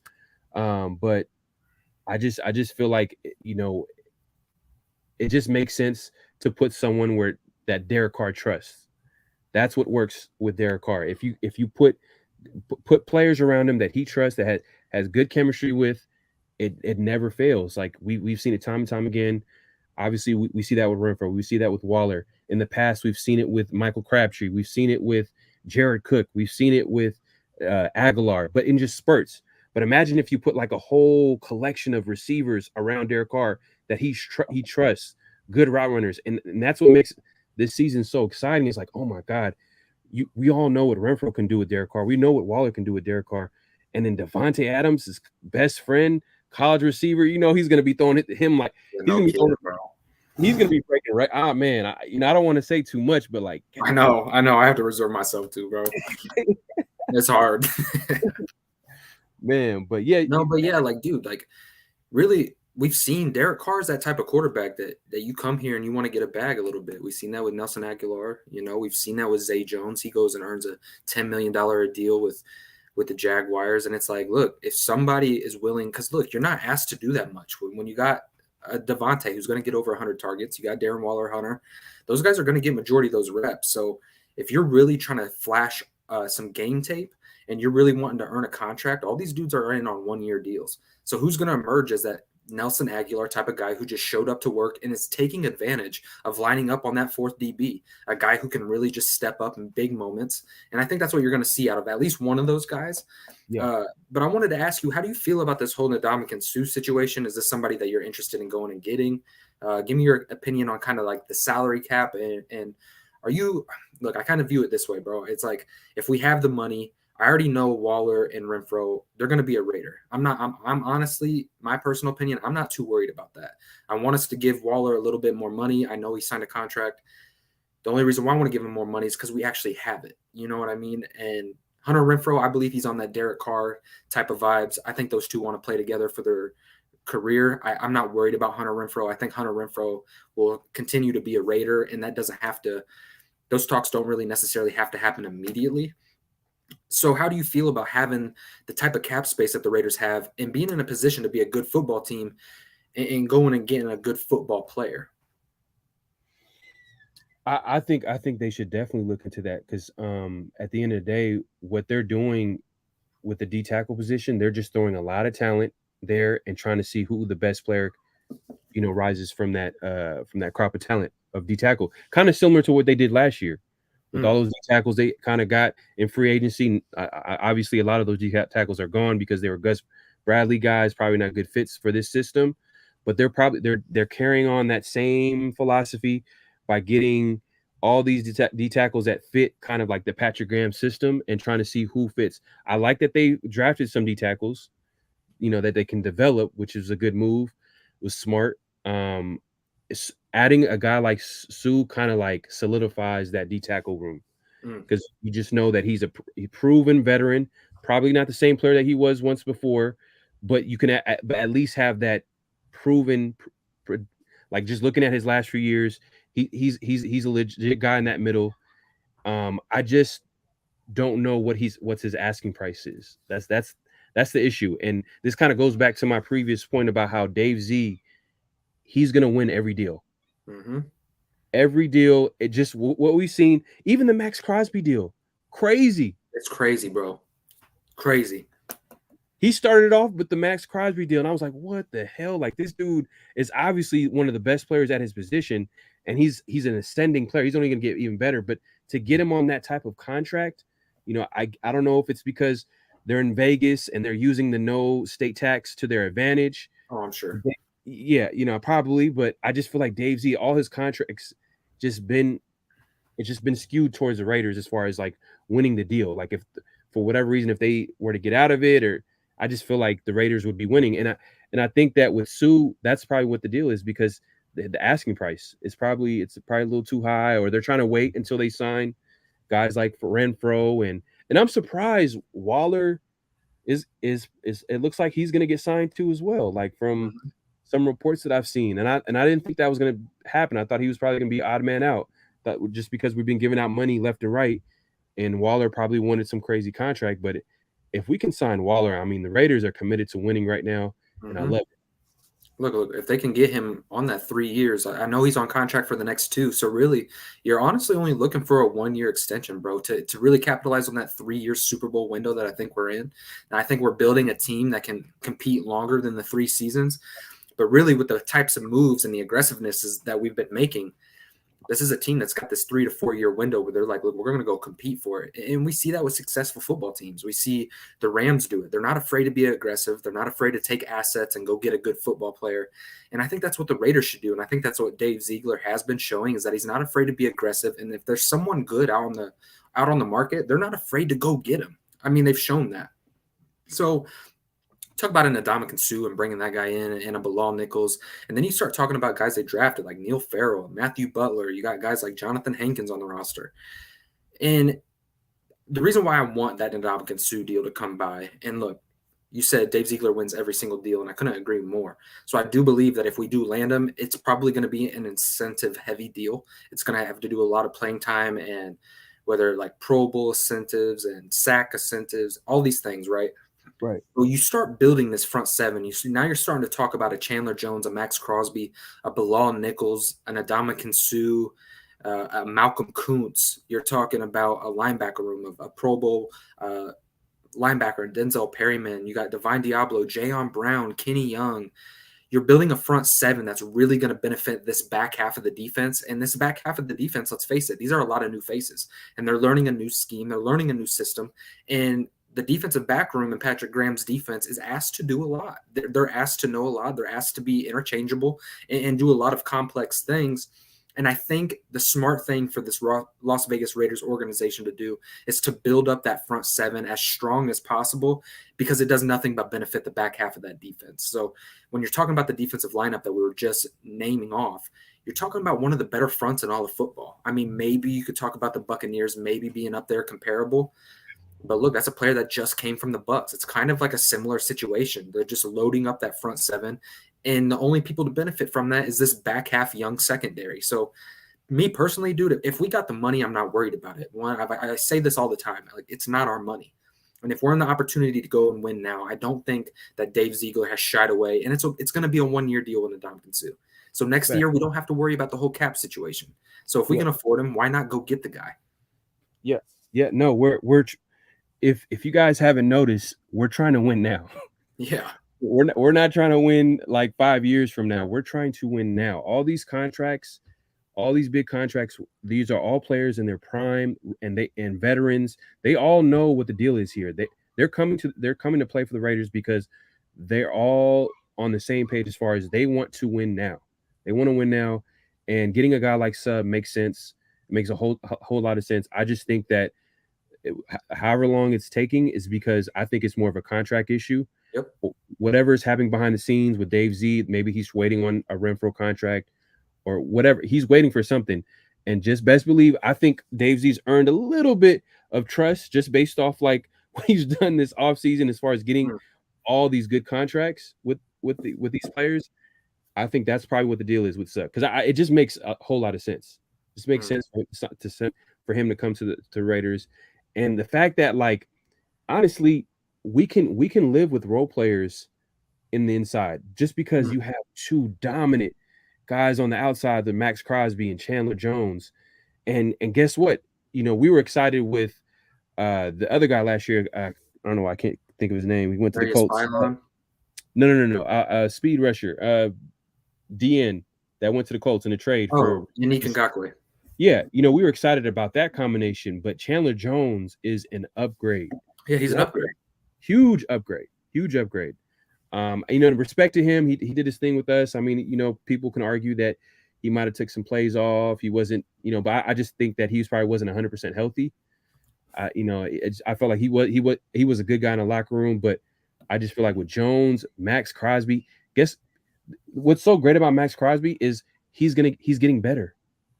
100%, bro. I mean, Max is the type of kid now with the type of roster that we have built. Look, a good season for him. I could see him coming out and doing 12 to 14 sacks. I mean, dude, that's huge. If this kid can stay healthy, you're talking about one of the most dynamic pass rushing duos in the entire National Football League. I know Chandler's up there in age, but this is a guy who takes care of his body. He always shows up in tremendous shape. This is a guy who has great bend, great finesse, high motor type of guy. And if you can get services like Bilal Nichols, a guy who's coming off a 5-6 sack season, you get an Ndamukong Suh that's averaging 6 sacks the last 2 seasons. You get a little bit of push on the inside. All it's going to do is help those edge rushers. Man, what a time to be a Raider fan. Well, Pharaoh, let me tell you, bro, I've enjoyed this chat a lot, and I know that we will be able to link up. And I'm going to bring on OG.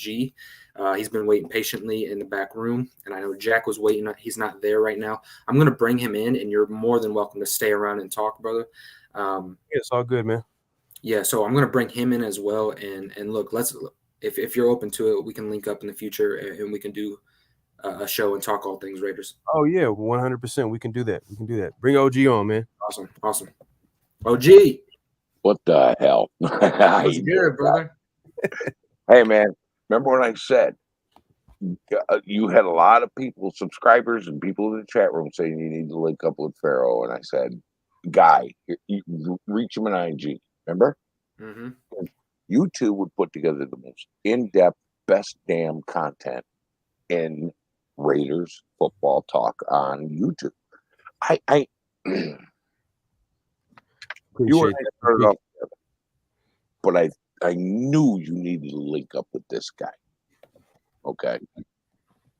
You definitely should hook up with Pharaoh. You guys need to collaborate. You guys can do a damn podcast without showing your faces for an hour, talk Raiders football. Everybody would tune in.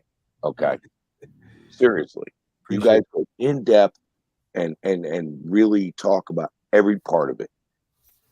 I appreciate that, When OG. we do our show and we have our collab, Yeah.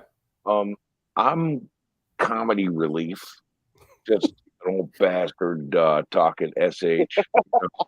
And you're doing the in-depth stuff, and I'm sitting there just making my guy. marks. It's all good, bro. Like what's been so fantastic about this channel is, man, really this has grown up in a month. I mean, honestly, and it's been a lot of work put in, and you've seen a lot in me, and you gave me a voice, OG, and all these relationships. Blow up. You got great content. Pharaoh has great content. Between the two of you, you could be doing something dynamic. Yeah, and no, I agree. I'm always open to it, and like I said, man, I always want this stuff to happen organically. I'm out here doing this because I love to talk Raiders, and what's funny is those similar guys tend to gravitate this way, and I think Pharaoh is one of those guys. Pharaoh does what you do, and between the two of you, you can go more in depth than any other Raider content creators out there because you're not doing rumors, you're not doing that. You're doing here's what's real, here's what's happening, here's what's going on. Now, you've inspired me. Tomorrow, I'm putting out a video. It's going to be in depth. It's going to be different than what I normally do. You know me, I like to go live because I'm in South Carolina. I don't get to talk to Raiders fans unless I go live. Just like you're in Indiana, same situation. But I'm going to do a video tomorrow that's not alive because I got some stuff to feed Raider Nation to get your brain to chew on a little bit. What time, OG? What time? I don't know. I'm going to do it and I'll figure out a time. I'll put up a thumbnail a couple hours in advance and bam, bam, bam, it'll be there. But I've been thinking about some stuff. I want to go a little more in depth like you guys do.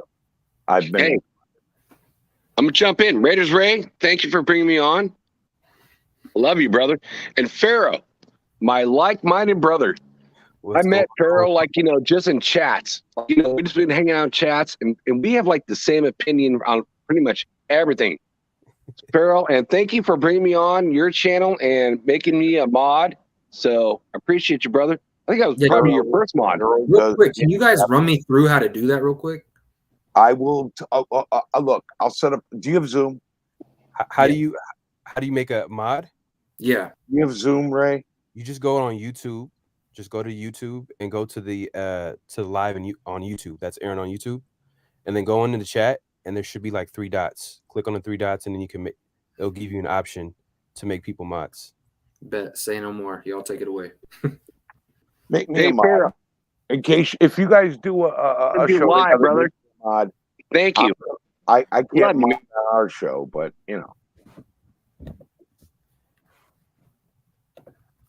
Yeah, no, Jack. I'm gonna be getting on the YouTube soon. I've been dealing with some stuff behind the scenes. But I'm going to get back to the YouTube grind. I love Raider football. And I love talking Raider football. When I heard about Raider Ray and then OG kind of got at me the other time, and then I know you guys have kind of been talking about us getting together, I was like, all right, let me stop by and show some support and show some love. Dude, let me know when you're going on, brother. I'm going to be there for you. For sure, I originally talked about collabing because I love your in-depth ideas and in-depth content of what we're doing. And then I saw Raider Ray's channel. I'm like, okay, who's this effing guy? And I watched like 4 of his videos. I'm like, dude, I got to get you on my show people got to see it. People need to see this stuff. Like, Right. you two together would probably put out the best content on Raiders YouTube. I'm not gonna lie, it ain't gonna be me. Okay. Yeah, appreciate that because it's a lot of Raider content. We have the most. Yeah. There's a lot of noise out there. There's a lot of rumors. There's a lot of this. You guys are actually diving in depth and looking at things in a way that when I saw the chat, like, you should do a show with Pharaoh. I'm thinking, yeah, he should do a show with Pharaoh. And Absolutely, I agree. I said the same thing. And I It's said, like me and Farrell, like, you know, we have the same mindset. Bam. Get these two guys together. IG, reach out to him on IG, man. Y'all need to do a collab. I agree 110%.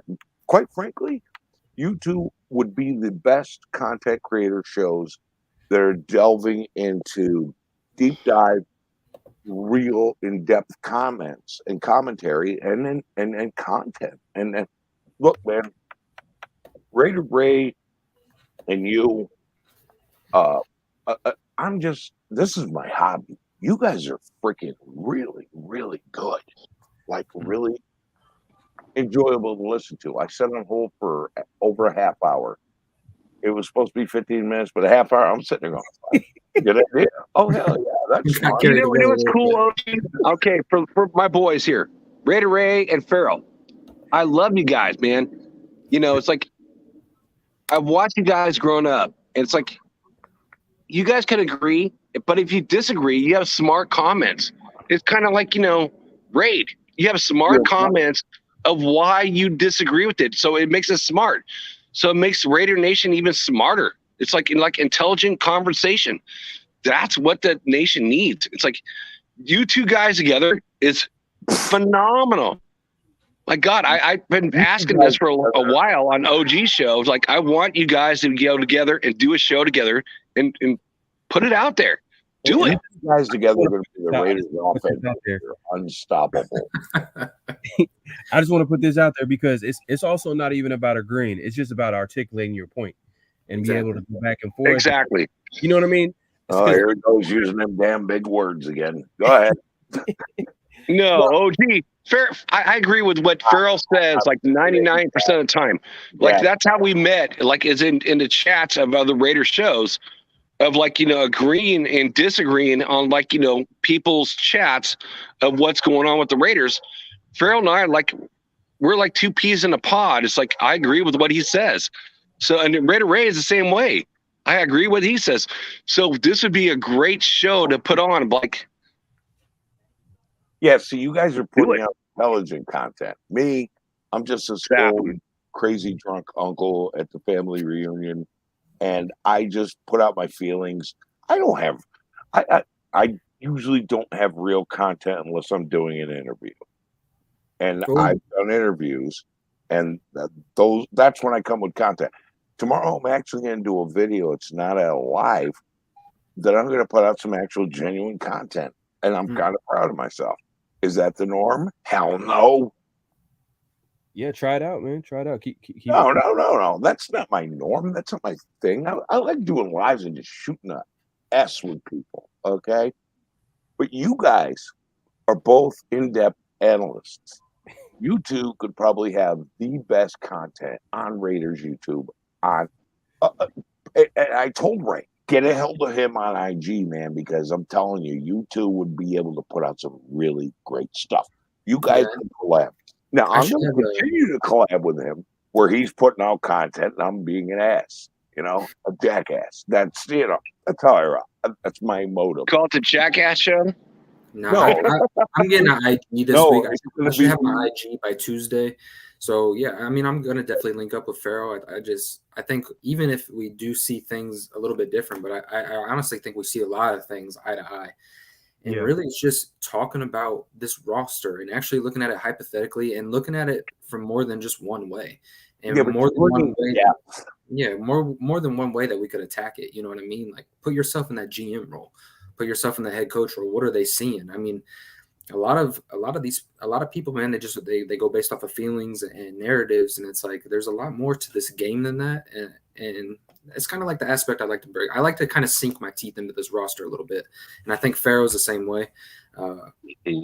it's kind of easy to talk about the basic stuff, right? But when you really start to sink your teeth into this team and this organization and things going on, I feel like that's where you squeeze the juices out of it a little bit, and there's a lot of good stuff to talk about. Yeah, but see, when we do a show, it's the pastor and pirate, okay? It's you talking in depth, intelligent points of view, and me just being old idiot. But it's fun, and we have laughs, and it's kind of like the Howard Stern show, and you're the Robin Givens reeling me back in. You two though, you two could do some. You and Farrell could do some in-depth analysis, and I guess I'm in between you, OG and Ray and Farrell, in between the both of you guys. So I just want to know, like, if you're the GM right now, what are you going to do with that $25 million? You have $25 million to spend the money on. Take it away, do you sign Renfro an extension, give Waller a bonus, or do you wait until after the cuts and sign good players? Wait. Tell me, fellas, what do you want to do as a GM? Convince me to wait. Go ahead. It made more sense than anything I've heard. So there's that. I mean, I think they're working on signing Renfro and Waller behind the scenes. Obviously, Sue's been connected to the Raiders, but like I was telling Ray, I think that Sue's not coming here until he comes on Dave Z's, the number that Dave Z has set his mind on with Sue. That's the only way Sue's going to come on the team. Maybe he might come in with maybe some extra incentives in his contract, possibly. That might be a possibility. But I just think that with Sue, he's not going to come to the Raiders unless it's on the number that Dave Z agrees on. And that's how it's been with every player that has come to the Raiders. Every contract that Dave Z has agreed to, it's just been on his terms. And it makes a lot of sense to maybe keep some of that money, because have they signed their draft class? Have they done it? I mean, there's I think there's 2 or 3 of them that haven't signed their contract. Okay, which shouldn't be too much. I mean, like their first pick was in the 3rd round, so that's not no big. That money has already been assigned for the draft class. So the $25 million is all for free agents, or do whatever we want to do. Yep. We'll do it like you said. It's going to be on Dave Ziegler's terms. And look, if you have a $5 million guaranteed contract on 1 year and everything else is incentive, I'm talking if he hits 4 sacks, he gets an extra $1 million, or if he gets X amount of tackles or tackles for loss or Pro Bowl, it goes all down the list. You can really structure that contract to make it intriguing for Ndamukong Suh, because Ndamukong can come in here and really have a good year. I know he's 35 years old, but you're talking about a talented roster that's stacked around him that allows him to really attack. So we've kind of heard my takes. Look, if I'm the GM, I've built a really good team around a 10-7 football team. I've brought in a lot of guys. I mean, like I said earlier, guys, usually when you're in this type of situation, you're talking about a heavy draft class. You're talking about going out and getting 1 to 2 big name free agents to really build upon a 10-7 roster, a team that lost by 1 score to the team that went to the Super Bowl. And what have we seen? We've seen Dave Ziegler just go and flood this roster with talent. And not to mention, we're not done. I mean, we got another additional $25 million. So what do? If I'm Dave Ziegler and Josh McDaniels, it's really easy as a fan to say, oh, right tackle, we need a guy because the names don't look right. Or, oh, cornerback, those names don't look that intriguing. Or linebacker, oh, we could use another body. And while that all could be true, I think you've brought in so many guys. Let these guys compete a little bit. There could be a no-name guy on the roster that you give him a shot in training camp. You give him a shot in these preseason games. And what may seem to be a need on paper right now could end up working out to not really be a need. And you don't have to go spend that type of money in free agency to go take a risk on a guy when you already have an established guy on the roster who's been working with the team all offseason. I think if you're Josh McDaniels and Dave Ziegler, you let this team mold. You let it compete. And come towards the end of training camp, going into those preseason games, when you really get to assess what the issue is. Look, the wide receiver 2 might be a bigger issue than what it looks like right now, even with all the offensive weapons. I don't think it is. I'm using a hypothetical here. But I'm saying, the needs that look like they could be on paper right now might not necessarily mean that they're going to be a need 2 months from now. if that makes sense. So in my opinion, you be patient with the money. If you want to go get Sue, go get Sue. Hunter and Darren, those situations are going to take care of themselves. I think you can get Hunter, Darren. I think you can get those contracts taken care of and go get an Ndamukong Sue and have a little bit of money played left over. So I'm going to play the patient game, but if I can go get Sue, I'm going to go get him. Hey, brother, I got a dip for about 10 to 15 minutes. Okay. I've got a call I've got to make. It's on the West Coast. I got clients out there. I'll be back soon. Hey, do what you got to do. Hey, tell Ed Winchell I said hello. So if you guys don't know about Ed Winchell, it's like OG is going to be going to Southern California to watch his daughter graduate from college. So Ed put him up in a place. So he's going to give him a call. Oh, that's fantastic. That's cool, man. That's cool. That's cool. What do y'all think? I'm happy to be on with just you two guys. So like, this is awesome. Two young guys that I saw watch, come up in the ranks here, and it's Ray and Farrell, my brothers. It's like, I love this. I watch you guys grow up. You guys growing up fast too. Awesome. We're out here working, boy. Proud, man. No, we love to have you support you guys. No, I love the loyalty. You guys have shown nothing but love and loyalty. That's what it's about. And we put the shield, we put the people first, and we just talk about football, bro. We don't have to have egos in this game. I'm blessed to do this, bro. I thank the Lord every day for the life that He's given me, and I love having you on here, Jack. Always know you have a voice here, brother. Love your story, brother. It's like I'm proud, and like oh my God, it's like every day. Hey, how do you guys feel about I don't know if you touched on this, but Marcel Reese getting that promotion from Mark Davis? I think it was like I don't know, I forgot the position that he got. Isn't it like vice senior president of I don't know what it is, but it just seems it's way up there. Yeah, it's every year Marcel Reese, I guess, is getting more powerful and more powerful every year. So I like it and hate it. It's like, I love Marcel Reese as a football player, and he was like one of the best. It's like, if he can represent like what he did on the field, do up in the office, then absolutely. But I wonder if he knows what he's doing. I mean, it's an honest critique. I mean, that's to be seen. You know what I mean? I don't think he's going to be asked to do that much, to be honest with you. Especially when you got a staff that we've built. You're not going to ask him to do much. I'm sure the title is probably more than the actual duty, if that makes sense. Well, I'll put this way up to you guys. My favorite player is Jim Otto. I started watching in 1975.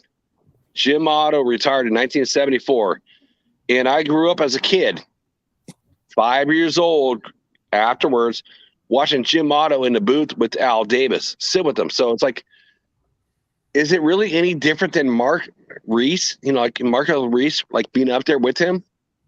So he chose his person. Well, Al Davis, the one thing about Al Davis that he didn't like about Mark was that he got too close to the players. I remember hearing that about Mark Davis was that he got really close with the players, and he didn't like. So he never thought that Mark Davis could handle the job as being the owner, because being the owner of the team, you got to cut, you got to trade, you got to sign off on these types of deals. But obviously, Mark Davis, he's kind of proved himself a little bit here by getting in the right guys. Eventually, I mean, it was some bumps in the roads. I believe, obviously, with Gruden and McKenzie, he did all right. But I just feel like it is kind of an interesting like relationship that he's built up with Marcel Reese. It's kind of. That's what my context is about tomorrow, is Mark Davis. Tomorrow I'm going to be releasing that video. I said I'm going to do it.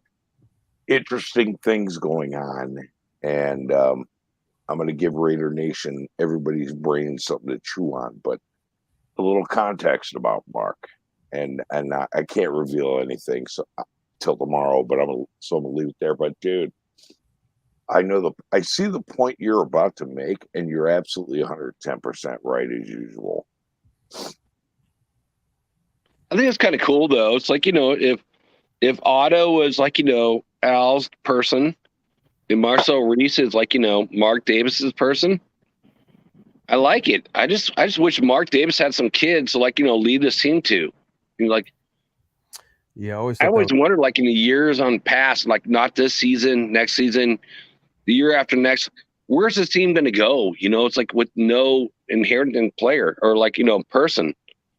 Well, It's there'll going to be be kind of 3 or 4 girls from Hooters who will have, offspring from Mark Davis. Leave it to me. I'll run it. No, yeah. So I got a comment, says Ray, you an East Coast guy too. What games you going to be at this year? I know there's going to be a good nation turnout in Nashville. That's actually the closest game for me. If I do get to get out to a game, that's going to be the game that I'm going to try to get out to. So hopefully I can meet a lot of these guys and just kind of hang out and develop those relationships a little bit more. And Raider 805 says, I meant to say creators that know what they're talking about without the cussing. And look, hey, everybody moves their own way, bro. So that's not the way I move. I feel like I can articulate it a little bit without. Raiders 805, man. I get emotional during the games though, man. It gets a little crazy. I know, right, bro? I don't know if I need to be around everybody. People look at me a little bit different. Man, I love all your brothers, but when the games are on, I can't be with you, dude. I got to be in my own world. It's like throw my shoe at the TV or like whatever. It's like, and at the end of the game, we're beating someone up, then I'm all good about it. Yeah, I cuss like a pirate most of the time. I'm trying to learn how to curb my language because Captain Jack and I are working on some really good things. Raider Ray will be included. There's a few other people who are going to be included. I'm trying to dial that back. If Pharaoh is collabing with Raider Ray, then he'll probably be Roku. Just saying, we're working on some really good stuff. I'm not going to get into any of that because that's down the road. Hey, Pharaoh, tell me about the situation with the running backs, how you feel about Josh Jacobs. I know he's not showing up to OTAs right now. The writing's on the wall a little bit, right? Not picking up the 5th-year option, bringing in guys like Zeus and Brenton Brown. You've got a Brandon Bolden. You've still got a Kenyon Drake. I mean, this is a running back room that's completely loaded with talent. And I think it's kind of saying a lot about the whole Josh Jacobs situation. What do you see that whole situation working out like? How do you feel Josh McDaniels and Josh Jacobs' relationship are kind of? Do you think that behind the scenes that they're I don't want to say animosity or anything like that, but this sense has been created in the organization that Josh Jacobs is probably going to see the last year him wearing the silver and black? Yeah, I've kind of said that like even before for a while now. I mean, just based off like Josh Jacobs' like history with the Raiders. I mean, he's not a bad player. He's a solid player, good player. It's just that he's been hurt every year he's been in the league, and he's, and he's it's almost like he has like a cap on his talent. Like it's the fact that he can't really take it to the house. I mean, obviously I could focus on his weaknesses. He brings a lot to the game, but I just feel like it doesn't make sense to re-sign a guy like Josh Jacobs. A good player. I think he's a good player. I just feel like the way McDaniels, if you kind of heard him in his, early press conferences, how he likes to have a running back room where he could just put in a guy, because guys he understands the game. He understands that running back out of all the positions, they get hurt left and right. And he wants to be comfortable with a guy to come in and stepping right in, because we've seen that with the Patriots. Guys get hurt, next guy comes up and then plays well with them. So I just think that with Josh Jacobs, I think the writing is on the wall. He's not going to be coming back next year. And maybe Josh Jacobs probably knows that. And, he's dealing with the business aspect of that. And he's like, you know what? I'm just going to do my own thing in OTAs. Well, it's funny because... Hey, fellas, I'm going to dip. Good night. Ray, thank you for bringing me on. And Pharaoh, good to meet you for the first time, brother, and a long time in chats. And OG, my brother, I love you, man. You guys have a good night. All right, you too, Jack. You too, brother. Peace. Later, Jack.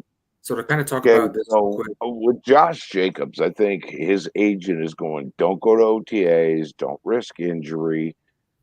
You're done next year, and there's probably a real stupid team out there with bad management that'll pay you serious bag if you go in and do pretty good. Well, I don't. I mean, if I were Josh I don't want to Jacobs' say that it's agent, going to I'd be bad defending management. him too. I don't think it's going to be bad management. I think the whole situation with Josh is, look, this is a guy that demands, like, he gets better as the games go on, and this roster isn't set up for that. Matter of fact, this offense is going to be spread out throwing the football, I think, a lot more than what we're used to. Even though we're built to win in a multitude of ways and we really flooded that running back room, a lot of these guys are receiving threats. You talk about a Kenyon Drake, you talk about a Brandon Bolden. So there's going to be some diversity in there, and Josh Jacobs is a closer. This is a guy who likes a ton of reps in the fourth quarter. And with all the talent at the offensive position out wide, I don't know if he's going to get as many reps. Not to say that those are going to go away. I think Josh Jacobs is still going to get fed.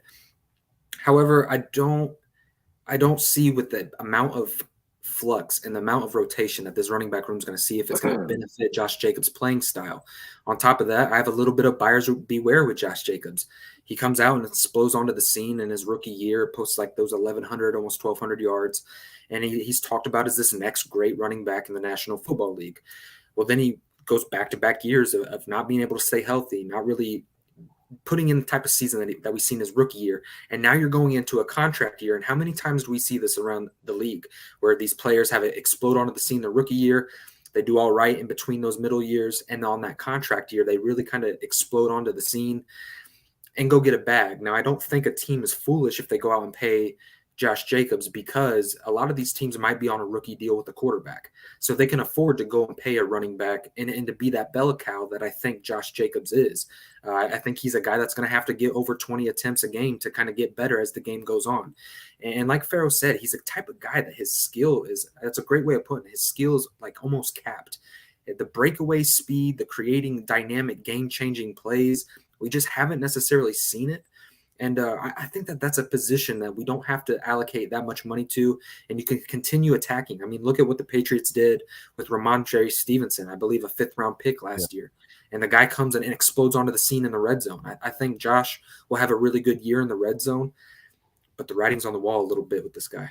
No. Okay, but if Josh Jacobs is in running back by committee, according to the way the McDaniels is going to run it, and Josh breaks a few really great runs, he doesn't get injured, he's there in the postseason, he's doing his thing, some team like the Detroit Lions will go, here's the bag, Josh.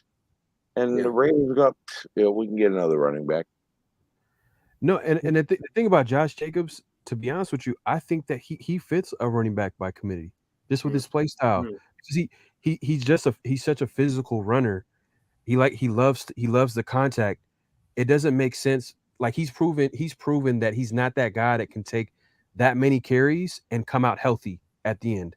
Right. So as a coach, you gotta control that by having other guys that are also productive that you can kind of throw at while Josh is like out the game, and then he can come back and still play that style, because that's what Josh Jacobs wants to play. He wants to play that physical. He's shifty, like he likes to break tackles. That's his game.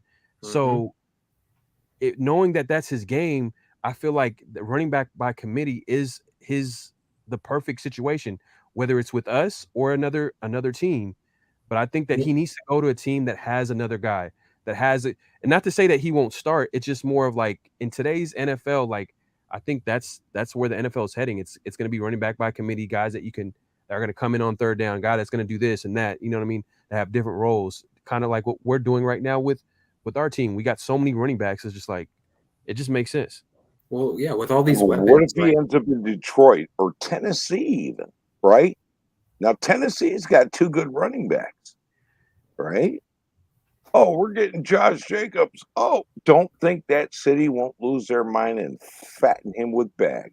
There's only certain running backs, though. There's only certain running backs that can literally, you can hand the ball off to him for 30 times in that game. I think you can say the guy that I know you just mentioned, Tennessee. His name, Derrick Henry. Yeah, Derrick Henry, of course, big time guy, and I love that guy in not in Tennessee, but Indianapolis. Jonathan Taylor, you know what I mean? So there's certain guys that you can give the ball to like that, but Josh Jacobs, he's proven that his body's not built for that. It's just But and I think this year, he's look, only like I good said, for I think that Josh. he's only good for 2/3 of a season, but somebody will give him bag. Well, I think Josh Jacobs could come in and have a really good season because when you're talking about all the offensive weapons brought in, especially on the outside of this offense, when it comes to the fourth quarter and the Raiders have a lead, and you can just hand the ball off to Jacobs in that fourth quarter and close it. Georgia Patriots said it right here. Jacobs is a bell cow back. If we get big leads, he can kill the clock. And it's a good point to make. He's got that style to close out games, and we've seen it last year. He said that he wants to be the closer of the offense. So yeah, I could see Josh Jacobs come out and have a really big season, and good for him. You know what I mean? But let some other team go out and overpay for his services. And I just say that we continue to build this team the smart way. And I think Josh McDaniels and Dave Ziegler see that. If our offensive line goes top 12 to 15, our offense is unstoppable. If our defense is stepping up the way we think they're going to step up, and if they're in the top 10 to 20, we own the NFL. Well, here's the thing with the defense. We own the NFL. Like, even when we made the Patrick Graham hire, I wasn't the one to come out and say, like, oh, all of our problems are fixed. I don't think that Patrick Graham is just going to solve all the issues. And it's hard, right? I think he's an upgrade for sure. Without Better a than doubt. Bradley by a lot. For sure. But here's the thing, like these guys are going to have a lot to learn. But thankfully for Patrick Graham, he has a really talented roster to work with. This defense is going to take time to gel. It's a lot more diverse. It's a lot more in-depth than what Gus Bradley was running last year. I think that's where we've seen the defense have success early on in the season, was how it was simplified and guys were able to just kind of plug and play. With this defense, I feel like the front seven really has to get after it early in the year to really make up for the lack of chemistry on the back half. Because, dude, when you're adding 5 DBs, new DBs into a system, it's going to take a minute to kind of connect. So am I expecting the defense to be like this top 10, top 5 defense? No, but I don't think it has to be. If we go back to 2016 and you have a defense that's willing and has that ability to get the ball and create turnovers, I think that's going to be the big improvement you see with the Las Vegas Raiders, is that they have an aggressive front seven that allows that back half of the defense to really get creative and really create some opportunity for some turnover. Facts, 100%, man. And I think Patrick Graham, one of the things that I like about him is the fact that he likes to disguise his defense. Yep. You know, he's just not going to let you. He's not going to let like the QB know exactly what's happening on that field, because that's what he did with Derek Carr. One of Derek Carr's worst games of the season was against the Giants, and you know, we all know that Derek Carr, one of his strengths is pre-snap, and the fact that, like, you know, he was able to confuse Derek Carr, at least hold him a little bit, and just holding the ball a little, just 1 second more is a pick six, is a sack, it's a fumble. You know what I mean? So that's what Patrick Graham as the defensive coordinator gives you. But I agree 100%. I know we're excited about all these moves, and I'm excited about it as well. But the offense and defense, this is a brand new system, both on offense and defense, and it needs time to gel. And guess what? We play the LA Chargers first game of the season, and they're ready to go. Best believe sure. They're ready to play us. I don't think we are right now. I think we're going to need the preseasons. We're going to need these OTAs, these mini camps. Like, we need all this time to actually gel and put this. I know that we made the playoffs last year, but that was we got to put that in the past now. It's just. I think when it comes to week one, like Patrick Graham, if he does have an advantage, it's the unknown a little bit of what they're going to be running. And week one against LA, I think you're going to get a lot of diverse looks. And just like what you said, get Herbert thinking a little bit. Like, look, what are they doing? What are they running? Where are they putting guys? If the Raiders have an advantage in week one, I would say that's where it would come from, is sending guys from places that they're not used to seeing the Raiders do. We see this with Patrick Graham.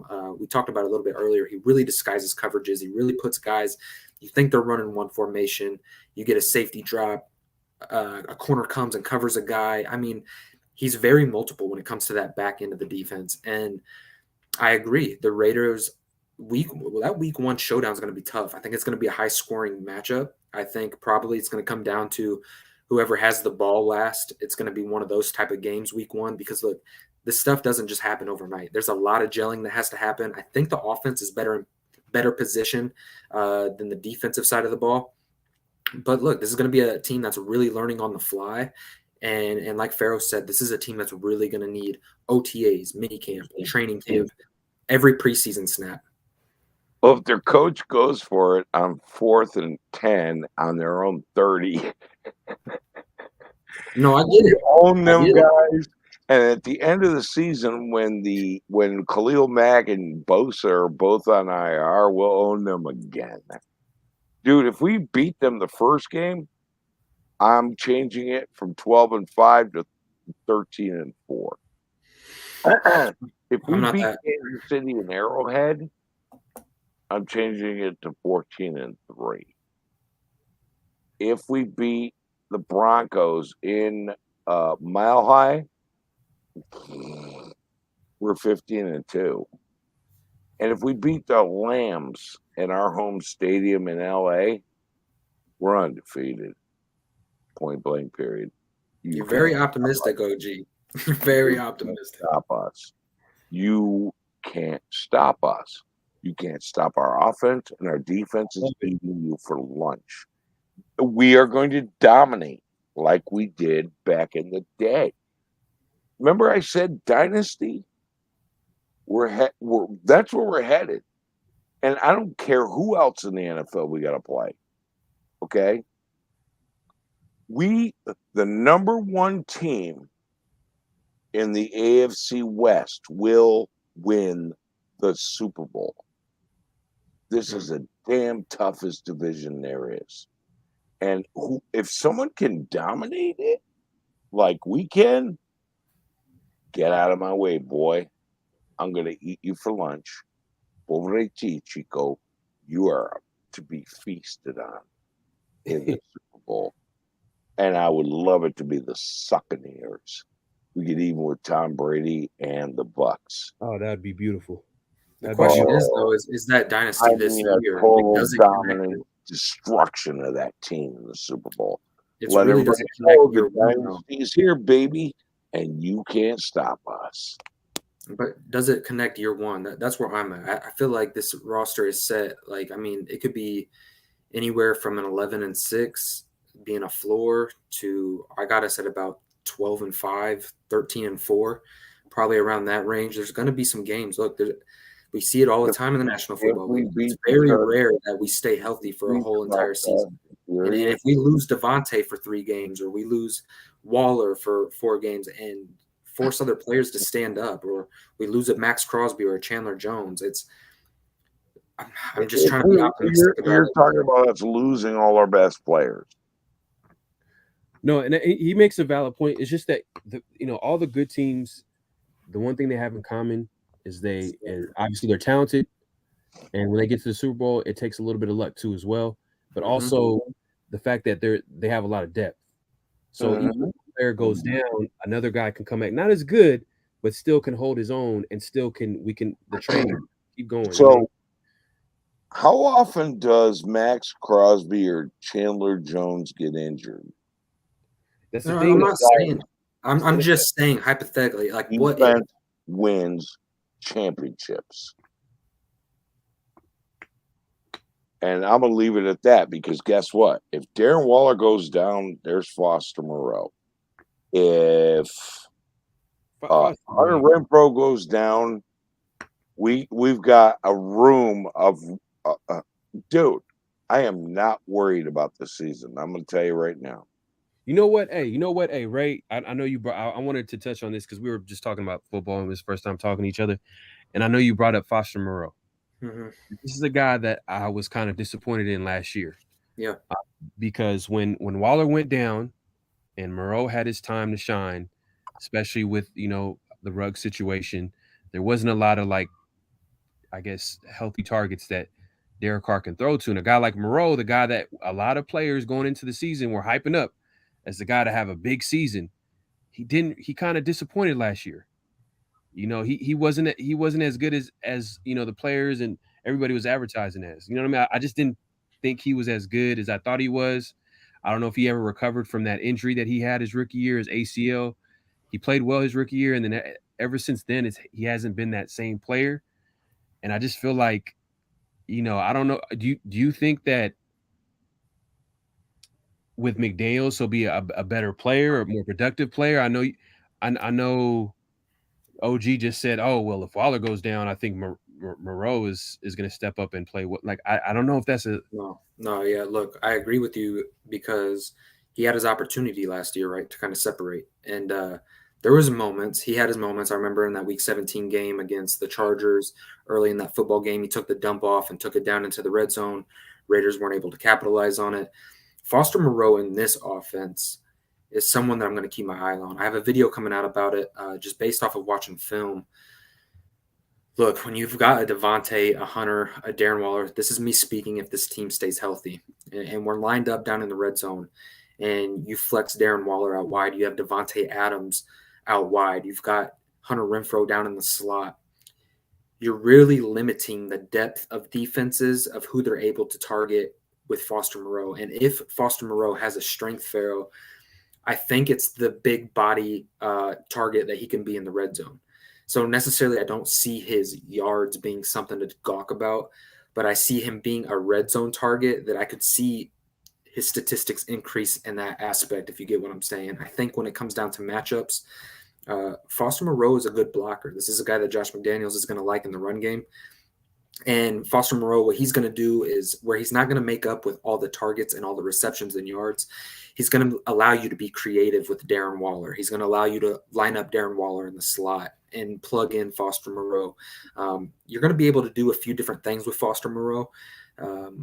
Yeah, he's not going to blow you up statistically, bro. He's not. And I think what last year proved is how important Darren Waller is.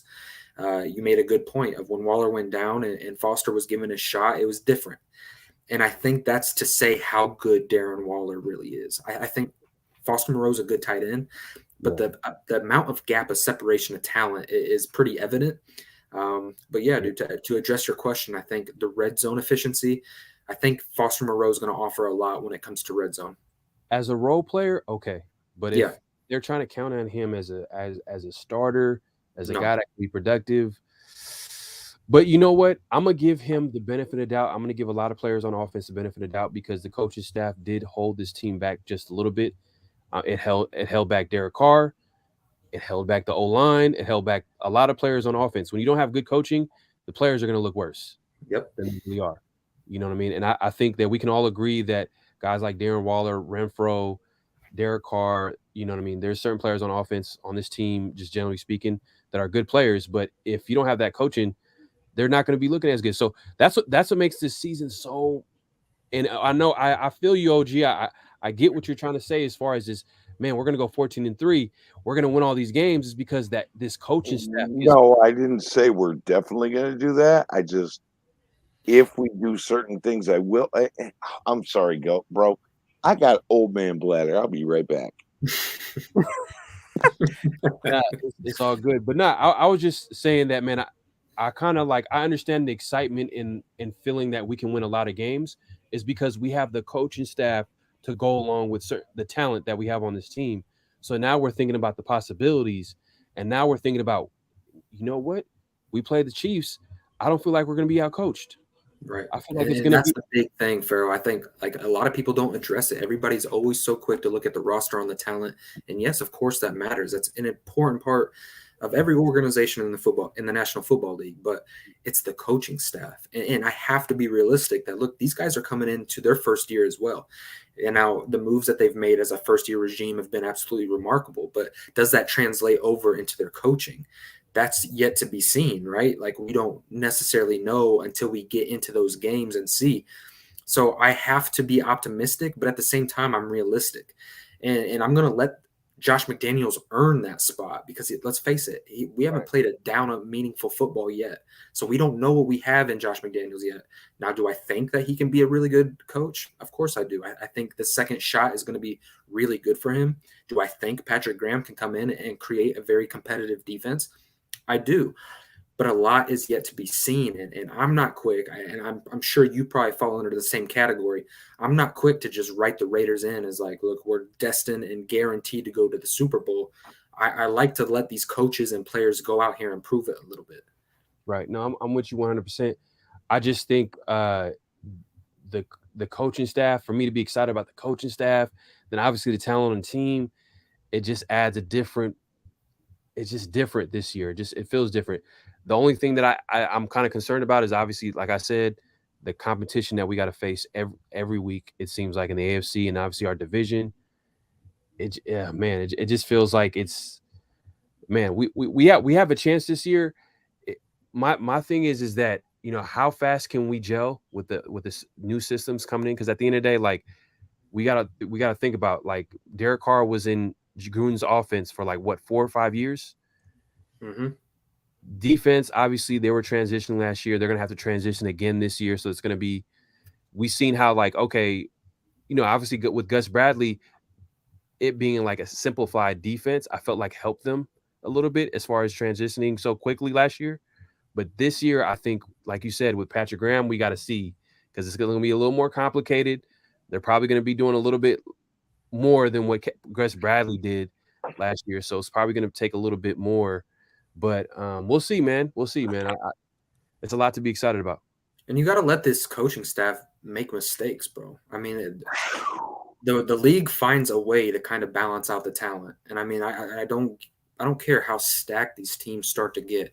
We see it especially come time in playoffs where good teams, even though the Raiders might be more talented, good teams find a way to really kind of even out that talent a little bit. And do I think the Raiders are just going to storm in and beat everybody by 21 points every game? I just don't see that happening, to be honest. But bro, we got a comment here. Ray, Farrow, OG. You guys think the Week 18 game against the Chiefs is the AFC West Championship? Nope. It's possible. No. I don't think the Chiefs are in it? I think they're going to be the bottom feeders of the league. They're going to stay there because they did improve. I'm sorry, bro. I had to go do what they call a Tom Hanks pee. Okay. And you're sitting there going, what the hell is that? Did you ever see the movie A League of Their Own about the female baseball players? No. Yeah. Tom Hanks got Best Supporting Actor. The first scene he was in, he was drunk. He staggered in the locker room, took a pee so long that the girls timed it, right? Then in Apollo 13, he had to take a pee and explain the constellation of urine while it blasted out of the capsule. He had to take a long pee. In the Green Mile, he got cured of his urinary tract infection. Man, this is a deep connection, boy. Lasted forever. Every time he has to take a long pee, Saving Private Ryan, when he walked under the waves and standing there going, and then That's funny that I think about it. Yeah, you're right. Castaway, he went out into the waves and took this long pee. It was like, right? Every time he has to take a pee, he gets nominated for Best Actor or Best Supporting Actor. He was in a movie, Road to Perdition. Great film. One of his best. Took no pee, got nothing. So that's why I call it a Tom Hanks pee when I got to take a nice long pee. And there it is. Are you uncomfortable, Ray? I'm good. I'm good. I'm more impressed that you connected all those dots of another grown man taking a pee. If you're gonna have Tom Hanks in your movie, he's gotta piss. Period. You gotta have him piss. There's a scene where he's gotta piss, or you get nothing. Well, I mean, when we're talking about the division, we're talking about the AFC West, and me and Farrell kind of talked about it earlier about the coaching staff being a huge part of it. And look, Josh McDaniels is one of those guys who is the coaching staff for the first year in this division. When you look at Chiefs and the Chargers, they're the ones who retain their head coach. And when you're talking about coaching, they have established systems already. So, and Denver Broncos brought in a new regime, a new coaching staff. But honestly, I know they brought in Russell Wilson. I know they got a defensive place. I'm not really worried. I'm not worried about their coaching staff, to be honest with you. I think when it comes to coaching staff, I think that's what's going to separate the teams in this division. Like I see the Denver Broncos at the bottom of it, even with the addition of Russell Wilson. The Chargers coaching staff is the worst in our division. I'm gonna go for it. We're down to 10 on our own 30. This guy's but if you take that away, I know that's a big thing to take away, right? No, he does it constantly. He's an idiot.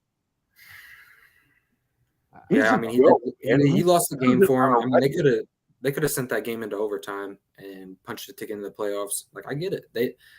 But I mean, like we said, it's going to come down to it. And I think Andy Reid and Josh McDaniels are probably, when it comes to coaching staff, not talking about talent, Andy Reid and Josh McDaniels are probably at the top of that conversation. Right. If Andy Reid can survive the season, because I'm going to tell you right now, Andy Reid thinks gravy is a beverage. He's at the buffet at Shoney's on a regular.